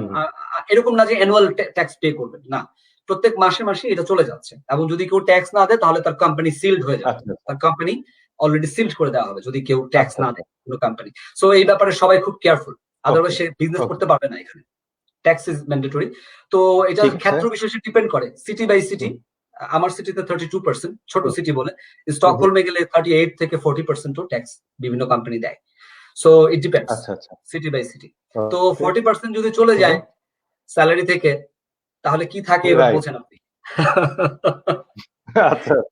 তো বাট ফ্যাসিলিটির কথা বললেন আবার, তো মনে পড়ে যায়। ফ্যাসিলিটি হচ্ছে যে আমার বাচ্চা, আমার সেকেন্ড বেবি হচ্ছে ইসাক, ও এখানে হয়েছে, এবং ওর মেডিকেল সিস্টেম থেকে শুরু করে একদম প্রথম দিন থেকে, যেদিন আমরা জানতে পারলাম যে হি ইজ কামিং, সেদিন থেকে শুরু করে একদম ডেলিভারির একদম লাস্ট পর্যন্ত, মানে যতক্ষণ পর্যন্ত আমরা হসপিটালে ছিলাম, এবং এখন যত ট্রিটমেন্ট হচ্ছে বাচ্চার, প্রত্যেক মাসে মাসে বাচ্চার ট্রিটমেন্ট থাকে, ডক্টর অ্যাপয়েন্টমেন্ট দেয় এবং বাচ্চাকে দেখে। এটা চলবে আগামী 1 বছর পর্যন্ত চলবে। তো এইটা একদমই ফ্রি, এখানে কোনো টাকা লাগেনি আমার। শুধু আমরা দুজন খাওয়া দাওয়া করেছিলাম হসপিটালে 2 দিন, খাওয়া দাওয়ার পয়সাটা নিয়েছিল, ওটা প্রায় 200 ক্রাউনের মতো, বাংলাদেশ টাকায় 2,000 টাকা আসছে। সেটাও ওয়ার্ল্ড ক্লাস খাবার, খুব ভালো খাবার ছিল। তো মেডিকেলে একটু একটা জিনিস বলি, বাংলাদেশ থেকে যখন গেছেন ওইখানে কি মানে এখন আপনারা কি ওইখানে অলমোস্ট একটা মানে হেভেন, তো আরো অনেক কিছু পাবেন, বাট এটা কি মানে কাছাকাছি একটা হেভেনে যাওয়ার রাস্তার মধ্যেই পড়েছেন কিনা, এরকম কি মনে হয় কিনা? মাঝে মাঝে মনে হয় যে মানে কোথায় আসলাম, ওয়াও এত ভালো ফ্যাসিলিটি। তো ট্যাক্সের টাকাটা দিতে ওরকম গায়ে লাগে না। আর একটা ফ্যাসিলিটির কথা বলি, আমার বাচ্চা, আমার বড় মেয়ে পারিসা, ও তো স্কুলে যায়, ওর স্কুলে যাওয়ার পর্যন্ত এই পর্যন্ত আমার কোনো টাকা পয়সা দিতে হয়নি কখনো, দিতে হবেও না। আমি বললাম যে বাচ্চার জন্য টাকা পাই, 2টা বাচ্চার জন্য, এরকম সবাই পায়, শুধু আমি না, সবাই পায় এখানে। তো মানে যারা স্টুডেন্ট না, শুধু স্টুডেন্ট ছাড়া বাকি সবাই পাবে, স্টুডেন্টরা পাবে। কোন পর্যন্ত যারা আছে মানে ভাই একবারে কি সে মাস্টার ডিগ্রি পর্যন্ত তার ফ্রি এডুকেশন? হ্যাঁ হ্যাঁ হ্যাঁ, এখানে যে বাচ্চা যে সিটিজেন হবে সে হুম। তার সারা জীবন লেখাপড়া করার ক্ষেত্রে কোনো টাকা পয়সা লাগবে না, ইভেন আমারও লাগবে না। আচ্ছা। আমি যখন ওয়ার্ক পারমিটে গিয়েছি ফার্স্ট সেমিস্টারের পরে, আমার হুম। এডুকেশনটাও ফ্রি। যতদিন পর্যন্ত আমি ট্যাক্স দিতে থাকবো আমার সমস্ত কিছু ফ্রি, আমি ফ্রি এডুকেশন নিতে পারবো। তো মেডিকেল ফ্যাসিলিটির কথা বলছিলাম, আমার আমার বাচ্চার দাঁতের ডাক্তার ভাইয়া আমি বাংলাদেশে। আমি কিন্তু আপনার কথা শুনে এমন ইন্সপায়ার হয়েছে, আমার ছেলেকে মনে হয় সুইডেনই মনে হয় পাঠাইতে হবে, যা বুঝতেছি। বলেন। আচ্ছা আচ্ছা, অবশ্যই পাঠাবেন এবং আমি আছি এখানে ইনশাল্লাহ, আপনার হ্যাঁ, ছোট ভাই এবং বন্ধু আপনার কলিগ আছি আমি এখানে। এবং ভাইয়া আপনার নতুন ক্লায়েন্ট একটা লিখে রাখেন আমার ছেলের নামও। ঠিক আছে, বলেন। ইনশাল্লাহ ইনশাল্লাহ। আচ্ছা, তো হ্যাঁ। দাঁতের ডাক্তার বাংলাদেশে খুব এক্সপেন্সিভ, এখানেও এক্সপেন্সিভ, কিন্তু সবচেয়ে হুম। ভালো খবর হচ্ছে বাচ্চাদের জন্য 18 বছর পর্যন্ত দাঁতের ডাক্তার ফ্রি। প্রত্যেক মাসে দাঁতের ডাক্তার একটা চিঠি হুম। পাঠাবে আপনার ঠিকানায় যে এত তারিখে তোমাকে আসতে হবে। এটা ফ্রি। প্রত্যেক মাসে? প্রত্যেক মাসে, প্রত্যেক মাসে দাঁত চেক আপ করার জন্য। তো আমার বাচ্চা দাঁতের ডাক্তারের কাছে যায়, কোনো কারণে আমরা একটা অ্যাপয়েন্টমেন্ট মিস করেছিলাম। হুম। অ্যাপয়েন্টমেন্ট মিস করেছিলাম, তো আমাদের বাসায় ইনভয়েস চলে আসছে যে তুমি যাও নাই, সেজন্য তোমার জরিমানা 300 ক্রাউন আমাকে জরিমানা দিতে হয়েছে, ফাইন চিন্তা দিতে হয়েছে করছেন? আমাকে। সো মানে চিন্তা করা যায় এটা ভাইয়া, বলেন। যাইনি দেখে, ফ্রি যাইনি হুম। দেখে সে আমাকে ফাইন করেছে। রাইট, মানে আমি বলছি মানে এটা it's not your crime, but fact হচ্ছে না, যে আপনি আপনার দায়িত্ব অবহেলা করছেন। মানে এবং এটা কিন্তু আপনাকে ইটস ফ্রি নট এ দিচ্ছি সেটা ক্রাইম। নিচ্ছেন না। হ্যাঁ, রাইট, সেটাই বলতেছি ভাইয়া। মানে এটা তো চিন্তা করা যায়। হ্যাঁ। এটা একটা বিশাল বড় বেনিফিট। বাংলাদেশে হলে দাঁতের পেছনে অনেক টাকা পয়সা যাইতো। হুম, আচ্ছা, হুম। আর না, আর না, না। আরেকটা আরেকটা ফ্যাসিলিটি হচ্ছে যে আপনি মেডিকেল ইন্স্যুরেন্সটা এখানে ফ্রি পাবেন। অর্থাৎ আমার যে বাচ্চা হয়েছে নিউবর্ন বেবির জন্য আমি 1 বছরের জন্য অফিস থেকে লিভ পাবো। এটাকে প্যাটার্নিটি লিভ বলা হয়। 1 ইয়ার লিভ। 1 প্যাটার্নিটি? বছর, এক্সাক্টলি প্যাটার্নিটি লিভ। আচ্ছা, আচ্ছা, 1 আচ্ছা। বছর পর্যন্ত প্যাটার্নিটি লিভ পাবো আমি। মায়েদের ক্ষেত্রে ম্যাটার্নিটি লিভ পাবে 1 বছর। হুম। এটা সুইডেন হচ্ছে সারা পৃথিবীতে এটা রোল মডেল। এত বেশি ছুটি কেউ দেয় না। এবং এটা পেইড লিভ। এখানে 1 বছর পর্যন্ত ফোর্সা ক্রিং কাস্তাম নামে একটা ইন্স্যুরেন্স কোম্পানি আছে, গভর্নমেন্ট ইন্স্যুরেন্স। তারা আপনার বাচ্চা হলে আপনাকে প্রত্যেক মাসে একটা অ্যামাউন্ট দিবে। এই অ্যামাউন্টটা যদি 2 জন জব করে, বাংলাদেশী টাকায় এই টাকাটা হতে পারে 10 থেকে 12 লাখ টাকার মতো হতে পারে। 2 জন যদি জব করে। আর যদি 2 জন জব না করে, তাহলে এই টাকাটা, একজন যদি জব করে তাহলে এই টাকাটা হতে পারে 9 লাখের মতো বাংলাদেশী টাকায়। আচ্ছা, এটা আচ্ছা, আচ্ছা। গভর্নমেন্ট আপনার একটা বাচ্চার জন্য আপনাকে এককালীন 1 বছরে দিবে। তো এটা সবাই পায় এখানে। এটা একটা ফ্যাসিলিটি যেটা ওয়ার্ল্ড এর আমার মনে হয় না, কানাডা না, না, ছাড়া, না। কানাডায়ও মনে হয় নাই। এক এক বছর তো ভাইয়া এটা প্যাটার্নিটি লিভ, মানে ম্যাটারনিটি লিভ তো শোনাই যায়, বাট প্যাটার্নিটি লিভ 1 ইয়ার এটা তো Yeah. মানে অলমোস্ট স্বপ্নে বলতে পারেন। এবং আচ্ছা ভাইয়া, ম্যান্ডেটরি আপনি 10 আমাদের দিনের একটা ছুটি আছে। ম্যান্ডেটরি 10 দিনের একটা ছুটি আছে। বাচ্চা হওয়ার সাথে সাথে আপনি 10 দিন 2 উইকস আপনি পাবেন এবং এটা অফিস পে করবে। ইন্স্যুরেন্স কোম্পানি না, অফিস আপনাকে 10 দিনেরটা পে করবে। এটাও আছে সুবিধা। মানে এইখানে যেমন ধরেন আপনাকে অনেক ধরনের টেনশন নিয়ে ঘুরতে হয়। হ্যাঁ, মানে আমারও অনেক যারা ফ্রেন্ডরা বাইরে আছে, আসার পরে দেখি খুব বাতাসে ঘুরতেছে। কানাডা থেকে এক ফ্রেন্ড আসছিল তো 4-5 বছর আগে। আমি ওরা জিজ্ঞেস করলাম, বাতাসে ঘুরো কেন? দোস্ত এইখানে থাকলে তো এই চিন্তা ওই চিন্তা, ঘর সংসার কেমনে চালাবো, বাসায় খাওয়া আছে কিনা, এই অফিসে গেলে চাকরি থাকবে কিনা, যা আবার বসের কথা কথা কোনটা শুনতে হবে। ওইখানে দোস্ত যা বুঝলাম, এই আমরা যে জীবন লিড করছি আর ওইখানকার যে জীবন, মানে তুমি ওখানে কাজ করো, তুমি সুন্দর লাইফ লিড করো, কেউ তোমাকে বদার করবে না। কাউকে যদি তুমি হার্ম না করো, কাউকে যদি তুমি ক্ষতি না করো, তাইলে তুমি তোমার লাইফ তোমার খুব সুন্দর ওয়েতে তুমি লিড করতে পারবা। মানে এটা তো অবশ্যই একটা ভালো। আচ্ছা ভাইয়া, আমাদের বাংলাদেশে কোন জায়গাটায় মনে হয় আপনার একটু কাজ করলে আমরা হয়তো আরেকটা স্টেপ আগাতে পারবো? মানে আপনি যেহেতু বাংলাদেশেও ছিলেন অনেকদিন, কারণ এখন ওইখানে যাওয়ার পরে আপনি হয়তো বুঝছেন যে আমাদের হয়তো, কারণ আমাদের অনেক ইউথরা এখন পলিটিক্সে ঢুকছে, অনেক ইউথরা এখন ডিসিশন মেকিং এ যাচ্ছে। তারা এখন থেকে কি ধরনের একটু হয়তো, এখন থেকে আমরা যদি স্বপ্ন দেখি, আপনার হয়তো আগামী 10 বছর 15 বছর পরে হয়তো আমরা দেখবো না, হয়তো নেক্সট জেনারেশন এসে ওই সুফলগুলো পাবে, বাট কাউকে না কাউকে এগুলোকে তো স্টার্ট করতে হবে, চিন্তা করা আরম্ভ করতে হবে। একটু ওইখান থেকে একটু বলেন আপনার এইটা ভাইয়া। আচ্ছা, আমার মানে সবচেয়ে বেশি বাংলাদেশে থাকতে যেটা মনে হতো যে আমরা আমাদের এফিসিয়েন্সি লেভেলটা সবচেয়ে বেশি লস করি হচ্ছে ট্রান্সপোর্ট, ট্রাফিক। ট্রাফিকে বসে আমরা আমাদের লাইফের অনেক মূল্যবান সময় নষ্ট করে ফেলি। অনেক অনেক। এখানে আমি সকালবেলা আমার যখন 8টার সময় অফিস থাকে, আমি 15 মিনিট আগে অফিসে থাকার চেষ্টা করি। তো আমি এখান থেকে রওনা দিই হচ্ছে 7:39 রওনা দিই। আমি আমার 6 মিনিট লাগে যেতে, এবং আমি 7:45 অফিসে পৌঁছে যাই। তো আপনি বুঝতে পারছেন যে এখানে ট্রাফিক নাই একদম। বড় সিটি স্টকহোলমে, গোথেনবার্গে মাঝে মাঝে ট্রাফিক থাকে, কিন্তু খুব কম, খুবই কম। বাংলাদেশে আমার কাছে মনে হয় কমিউনিকেশন এন্ড ট্রান্সপোর্ট এই সিস্টেমটাকে আমার মনে হয় ডেভেলপ করা দরকার। ডেভেলপিং হচ্ছে, বাট আরো বেশি ডেভেলপ করা উচিত আমি মনে করি। একটু ভাই আমি একটু বলি আপনাকে, যেমন ধরেন আমি যখন নেদারল্যান্ডে গেলাম, আমি ওখানকার যে রাস্তা দেখলাম এবং ওখানকার যে ওরা যে সাইক্লিং এর যে রাস্তাটা বানাইছে, হ্যাঁ, মনে করেন আমরা যেহেতু লিস্ট ডেভেলপমেন্ট কান্ট্রি, অবশ্যই আমাদের ফিনান্সিয়াল অনেক ফ্যাক্টর আছে, যে আমরা অনেক কিছু চাইলেই পারি না, বাট ফ্যাক্টরতে কিছু জিনিস আছে যে যেগুলো হয়তো দেখা গেছে আমাদের তো অনেক বড় বড় সিনিয়র যারা নেতারা ছিল তারা তো সেই স্বাধীনের পর থেকে যাচ্ছে আসতেছে, আমরা তো যাচ্ছি রিসেন্টলি। আপনি হয়তো ইউরোপে গেছেন 5 বছর আগে বা 7 বছর আগে, আপনি দেখছেন এখন, বাট আমাদের যারা ডিসিশন মেকিং এ আছে তারা তো হয়তো 20-30 বছর আগে থেকে এইসব দেশে ঘুরে এসছে। এই জিনিসগুলো কিন্তু খুব একটা আপনার টাকা না, এটা জাস্ট একটা মাইন্ডসেট, একটা মেন্টালিটির ব্যাপার, ঠিক আছে, যে এইগুলো করলে অনেক ধরনের জিনিসগুলো করা যেত। বাট এটা ঠিক যে আমরা অনেক দ্রুত আগাচ্ছে, কারণ আপনার আমাদের ট্রান্সপোর্ট অবশ্যই এখন যেহেতু আপনার ফ্লাইওভার হয়েছে, এখন আমাদের মেট্রো রেল হচ্ছে, হয়তো ইমপ্রুভ হবে, বাট ওখানকার মতো হইতে সময় লাগবে, বাট ইমপ্রুভ হচ্ছে। আমার কাছে মনে হয় এই জায়গাটা একটু কাজ করা উচিত।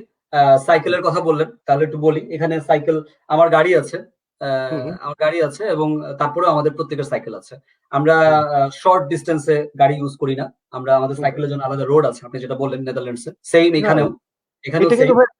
এখানে কিন্তু ভাই খুব বেশি ইনভেস্ট। আপনি যদি 30 বছর আগে ঢাকা শহরে তো লোকই ছিল না, আপনি একটা লেন বানায় রাখতেন, এটা তো আপনার কোনো খরচই না, ঠিক না? এটা হ্যাঁ, বাট এখনো বানানো যায়, ইচ্ছা করলেই বানানো যায়। এটা জাস্ট মেন্টালিটির ব্যাপার। তো আমার কাছে মনে হয় যে এখানে আমরা শর্ট ডিস্টেন্সে সবসময় আমরা সাইকেল ইউজ করি বলতে গেলে।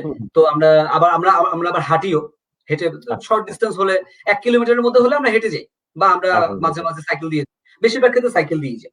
তো সাইকেলটা পপুলার এখানে। আমার কাছে মনে হয় বাংলাদেশে এনভায়রনমেন্টাল ফ্রেন্ডলি বাতাস নিয়ে কথা বলি আমরা, যে বাতাসের মধ্যে লেড অনেক বেশি, সীসা অনেক বেশি।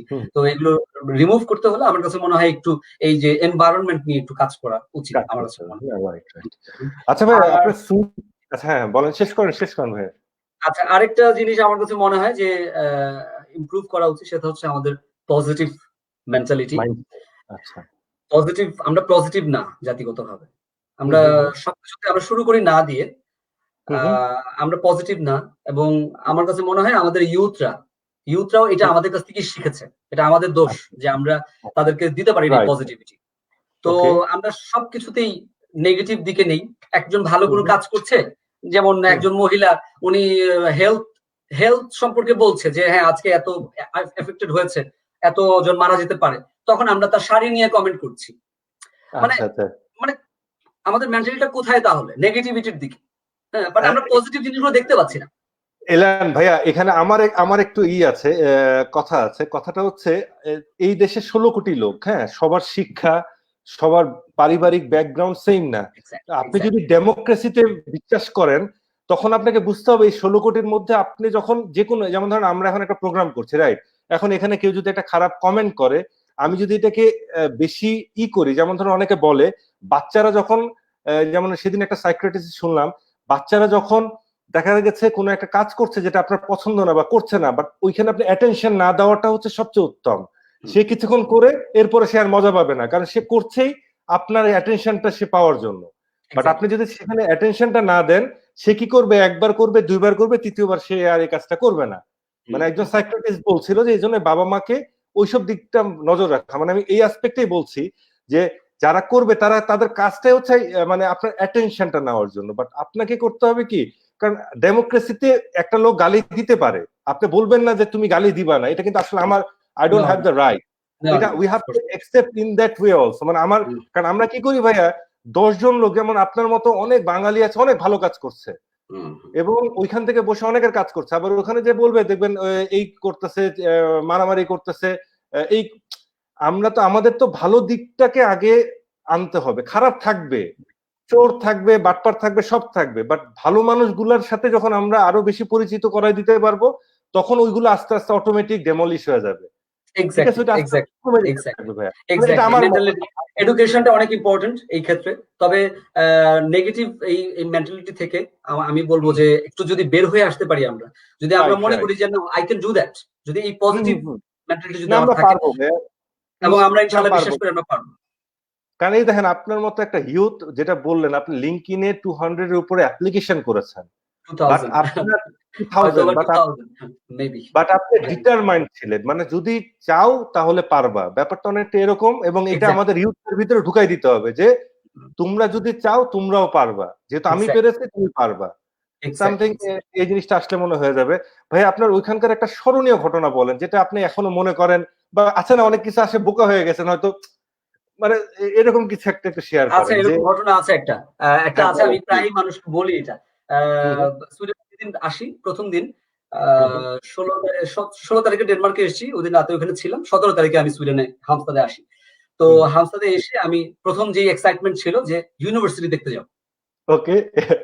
তো হেঁটে হেঁটে আমাকে একজন বলে দিল যে তুমি এখান থেকে সোজা যাবা, দেন রাইট লেফটে যাবা, তাহলে তুমি ইউনিভার্সিটি পেয়ে যাবা। তো আমি যেই রাস্তা দিয়ে আমি গেলাম, ইউনিভার্সিটি দেখলাম, ইউনিভার্সিটি ঘুরলাম, যার সাথে দেখি তার সাথেই কথা বলতে চাই, এরকম একটা ভাব। খুব এক্সাইটমেন্ট। এক্সাইটমেন্টের চোটে আমি ভুলে গেলাম আমি কোন রোড দিয়ে আসছি। আচ্ছা আচ্ছা। তো চিন্তা করলাম যে মনে হয় এই রোড দিয়ে আসিনি, এই রোড দিয়ে মনে হয় আসছি। আচ্ছা, তো গেলাম এই রোড দিয়ে, আধা ঘন্টা ধরে হাঁটতেছি, পাই না, পাই না, হারাই গেছি। লোকজনও পাচ্ছে না, কার সাথে কথা বলবেন, লোকজন নাই, ঠান্ডার সময়, একদম ঠান্ডা, মানে অটামের শেষের সময় তখন। তো ঠান্ডার সময় আমি জ্যাকেট ট্যাকেট ভালো করে আসছি, রাত হইলে এখন ভাবতেছি যে আধা ঘন্টা ধরে হাঁটতেছি, কাউরে পাচ্ছি না, কোথায় যাব, কোনো বাসা ঘরও, বাসা বাড়িও দেখতে পাচ্ছি না, অফিস, কিছু অফিস ছিল সেগুলো বন্ধ বলতে গেলে। তো এখন রাস্তা তো হারায় ফেলছে, কি করব? তো দাঁড়ায় আছি, চিন্তা করতেছি যে যদি কাটানো লাগে, রাত কাটানো লাগে, তাহলে হয়তো জ্যাকেট দিয়ে রাত কাটাতে পারবো এখানেই। তো হঠাৎ করে দেখলাম যে একটা গাড়ি আসছে, গাড়ি আসছে দূরের থেকে, বুঝতে পারিনি কিসের গাড়ি। তো কাছে আসছে, পরে তাকে আমি হাত দিলাম। তো হাত দেওয়ার পর সে আমার সামনে আসছে, এসে গ্লাস নামালো, দেখি যে ইউনিফর্ম পরা, সুইডিশ পুলিশ। আচ্ছা আচ্ছা। তো লেডি অফিসার। প্রথমে সুইডিশ আমাকে জিজ্ঞেস করলো। তো আমি বললাম যে I don't speak Swedish, I don't know how to do that, so English is better for me. পরে বললো যে ঠিক আছে। তো সে সাথে সাথে আমার সাথে ইংলিশে কথা বলা শুরু করে দিল। ওকে। খুব সারপ্রাইজ হলাম যে ও আচ্ছা, এখানে মানুষ ইংলিশেও কথা বলে, তাহলে আচ্ছা ঠিক আছে। ওকে, আমার ধারণা ছিল যে ইউনিভার্সিটির লেকচারাররাই শুধু ইংলিশে কথা বলে। মানে ভাইয়া এখানে হচ্ছে ইংলিশে কথা বলে মানে সে শিক্ষিত, অলমোস্ট এরকম। এক্স্যাক্টলি। তো তো সে আমাকে বললো যে তুমি এখানে দাঁড়ায় আছো কেন? আমি বললাম আমি I lost my way, so আমি কি করবো? বললো তুমি থাকো কোথায়? আমি বললাম, আমি নাম বললাম স্টান পার্কেন, আমি বললাম যে ওখানে থাকি। বললো এটা তো এখান থেকে অনেক দূর, এটা তো এই ওয়ে না, এটা তো অন্য দিকে। আমি বললাম আমি তো জানি না, আমি ভুলে গেছি, আজকেই আমি আসছি সুইডেনে। পরে বললো নো প্রবলেম, তুমি আমার সাথে আসো, আমি তোমাকে আমার গাড়ি দিয়ে নামাই। তো আমি গাড়িতে উঠলাম, গাড়িতে উঠে তার সাথে আমি চুপচাপ, কোনো কথা নেই। সে আমাকে জিজ্ঞেস করতেছে তুমি কোন কান্ট্রি থেকে আসছো, ওই কান্ট্রি ইকোনমি কি অবস্থা, ওই কান্ট্রিতে তুমি এখন সুইডেনে আসছো, তোমার কাছে কেমন লাগছে এখানে, তুমি কি মনে করো সুইডিশদের সম্পর্কে। তো অনেক কোশ্চেন, এবং আমাকে সুন্দর করে সে বাসার সামনে নামায় দিল। নামায় দিয়ে আমাকে বললো যে এটাই তো তোমার বাসা। বলছি হ্যাঁ। তুমি যদি কোনো প্রবলেমে পড়ো, এরপরে তুমি যেহেতু নতুন এসছো, 111414 কল দিবা। এখানে যদি কল দাও, তুমি যে কোনো জায়গায় থাক, সাথে সাথে তোমার কাছে একটা হেল্পলাইন চলে আসবে, এবং সে তোমাকে সাহায্য করবে। এবং আমি তখন তাকে থ্যাংক ইউ দিলাম। সে বললো no, it's my responsibility, no problem. সে বলে আমাকে নামায় দিল। আমি এই গল্পটা মনে হয় এখানে সব বাঙালিদের সাথেই করছি, আজকে আপনার সাথেও করলাম। এটা আমার মনে পড়ে। না, আমার মনে হয় ভাইয়া যে যারা আমাদের কাছে দেখছেন বা সামনে দেখবেন, আপনার এই সুইডেনের সব শুনে আমার মনে হয় দেখা যাবে কালকে হয়তো সুইডিশ এম্বাসিতে ভিসার জন্য লাইন দাঁড়াচ্ছে কিনা কে জানে। আচ্ছা জি আচ্ছা ভাই, আমাদের দর্শকদের উদ্দেশ্যে কিছু বলেন, বলে আমরা প্রোগ্রামটা শেষ করি। আচ্ছা দর্শকদের উদ্দেশ্যে আমি বলবো, প্রথম ধন্যবাদ দিতে চাচ্ছি শামীম ভাইকে। শামীম ভাই আমি ওনার ডাক নামে চিনি, সাইমন ভাই। শামীম ভাইকে আচ্ছা আমি ধন্যবাদ দিব অনির্বাণ আগামীতে আমাকে আমন্ত্রণ করার জন্য। এবং এই নামটা আমার কাছে খুব পছন্দ হয়েছে, অনির্বাণ আগামী। That means we are doing something for our youth. So in a way we are in a parallel way. আমিও ফর এ বেটার জেনারেশন কাজ করছি, অনির্বাণ আগামীতে যারা অনির্বাণ হয়ে আসতেছে তাদের জন্য কাজ করছে। সো আমরা একই পথের পথিক। তো প্রথম ধন্যবাদ জানাবো শামীম ভাইকে আমাকে আমন্ত্রণ জানানোর জন্য, অনেক অনেক ধন্যবাদ প্ল্যাটফর্মে কথা বলতে পেরে। 2 নম্বর হচ্ছে যারা আমাকে দেখছেন তাদের কাছে আমার মেসেজ হচ্ছে, ভাইয়া আপনিও আপনার অনেক মূল্যবান সময় বের করে আমাকে সময় দিচ্ছেন ভাইয়া, এর জন্য আপনাকে অনেক ধন্যবাদ। হ্যাঁ বলেন। Thank you. আমাদের দর্শকদের জন্য বলবো যে প্লিজ আপনারা পজিটিভ থাকেন, সবাই পজিটিভ থাকেন। কোভিড-19 সিচুয়েশন আসছে, এই সিচুয়েশনে আমাদের সবাইকে একসাথে থাকতে হবে। আমরা একসাথে থাকা বলতে সাথে সাথে না, বাট আমাদের সবার মেন্টালিটিটা সেম হইতে হবে। আমাদের হেলথ মিনিস্ট্রি থেকে আমাদেরকে যে ডিরেকশন দেওয়া হচ্ছে, যে বাসা থেকে বের হতে না করছে, বা বাসা থেকে বের হলেও একটা নির্দিষ্ট দূরত্ব থাকার জন্য যে ডিরেকশন গুলো দেওয়া হচ্ছে, সেগুলো একটু একটু মেনে চলার চেষ্টা করেন। আপনারা বাজারে গিয়ে ধাক্কাধাক্কি না করে একটু চেষ্টা করেন কেমন ভাবে আপনি নিরাপদে থাকতে পারবেন, কিভাবে। কারণ এখানে শুধুমাত্র আপনি রিস্কে নাই, আপনার পুরো ফ্যামিলিটা রিস্কে আছে। সো আমার মনে হয় আমার আপনাদের কাছে বলার জন্য একটা জিনিসই এখন আছে, সেটা হচ্ছে আপনারা এখন সবাই নিরাপদে থাকুন। আগে যদি আপনার জীবনটা বাঁচে, দেন আপনি ইনকাম করতে পারবেন, আর্ন করতে পারবেন, দেন আপনি ক্যারিয়ার করতে পারবেন। কিন্তু যদি আপনি নাই বাঁচেন, আপনার ক্যারিয়ার তো দূরের কথা, আপনার অনেক মূল্যবান কিছু আমরা হারাবো। সো আমি বলবো stay safe everyone. Thank you very much. সবাই ভালো থাকবেন। আল্লাহ হাফেজ। আল্লাহ হাফেজ ভাইয়া, আসসালামু আলাইকুম।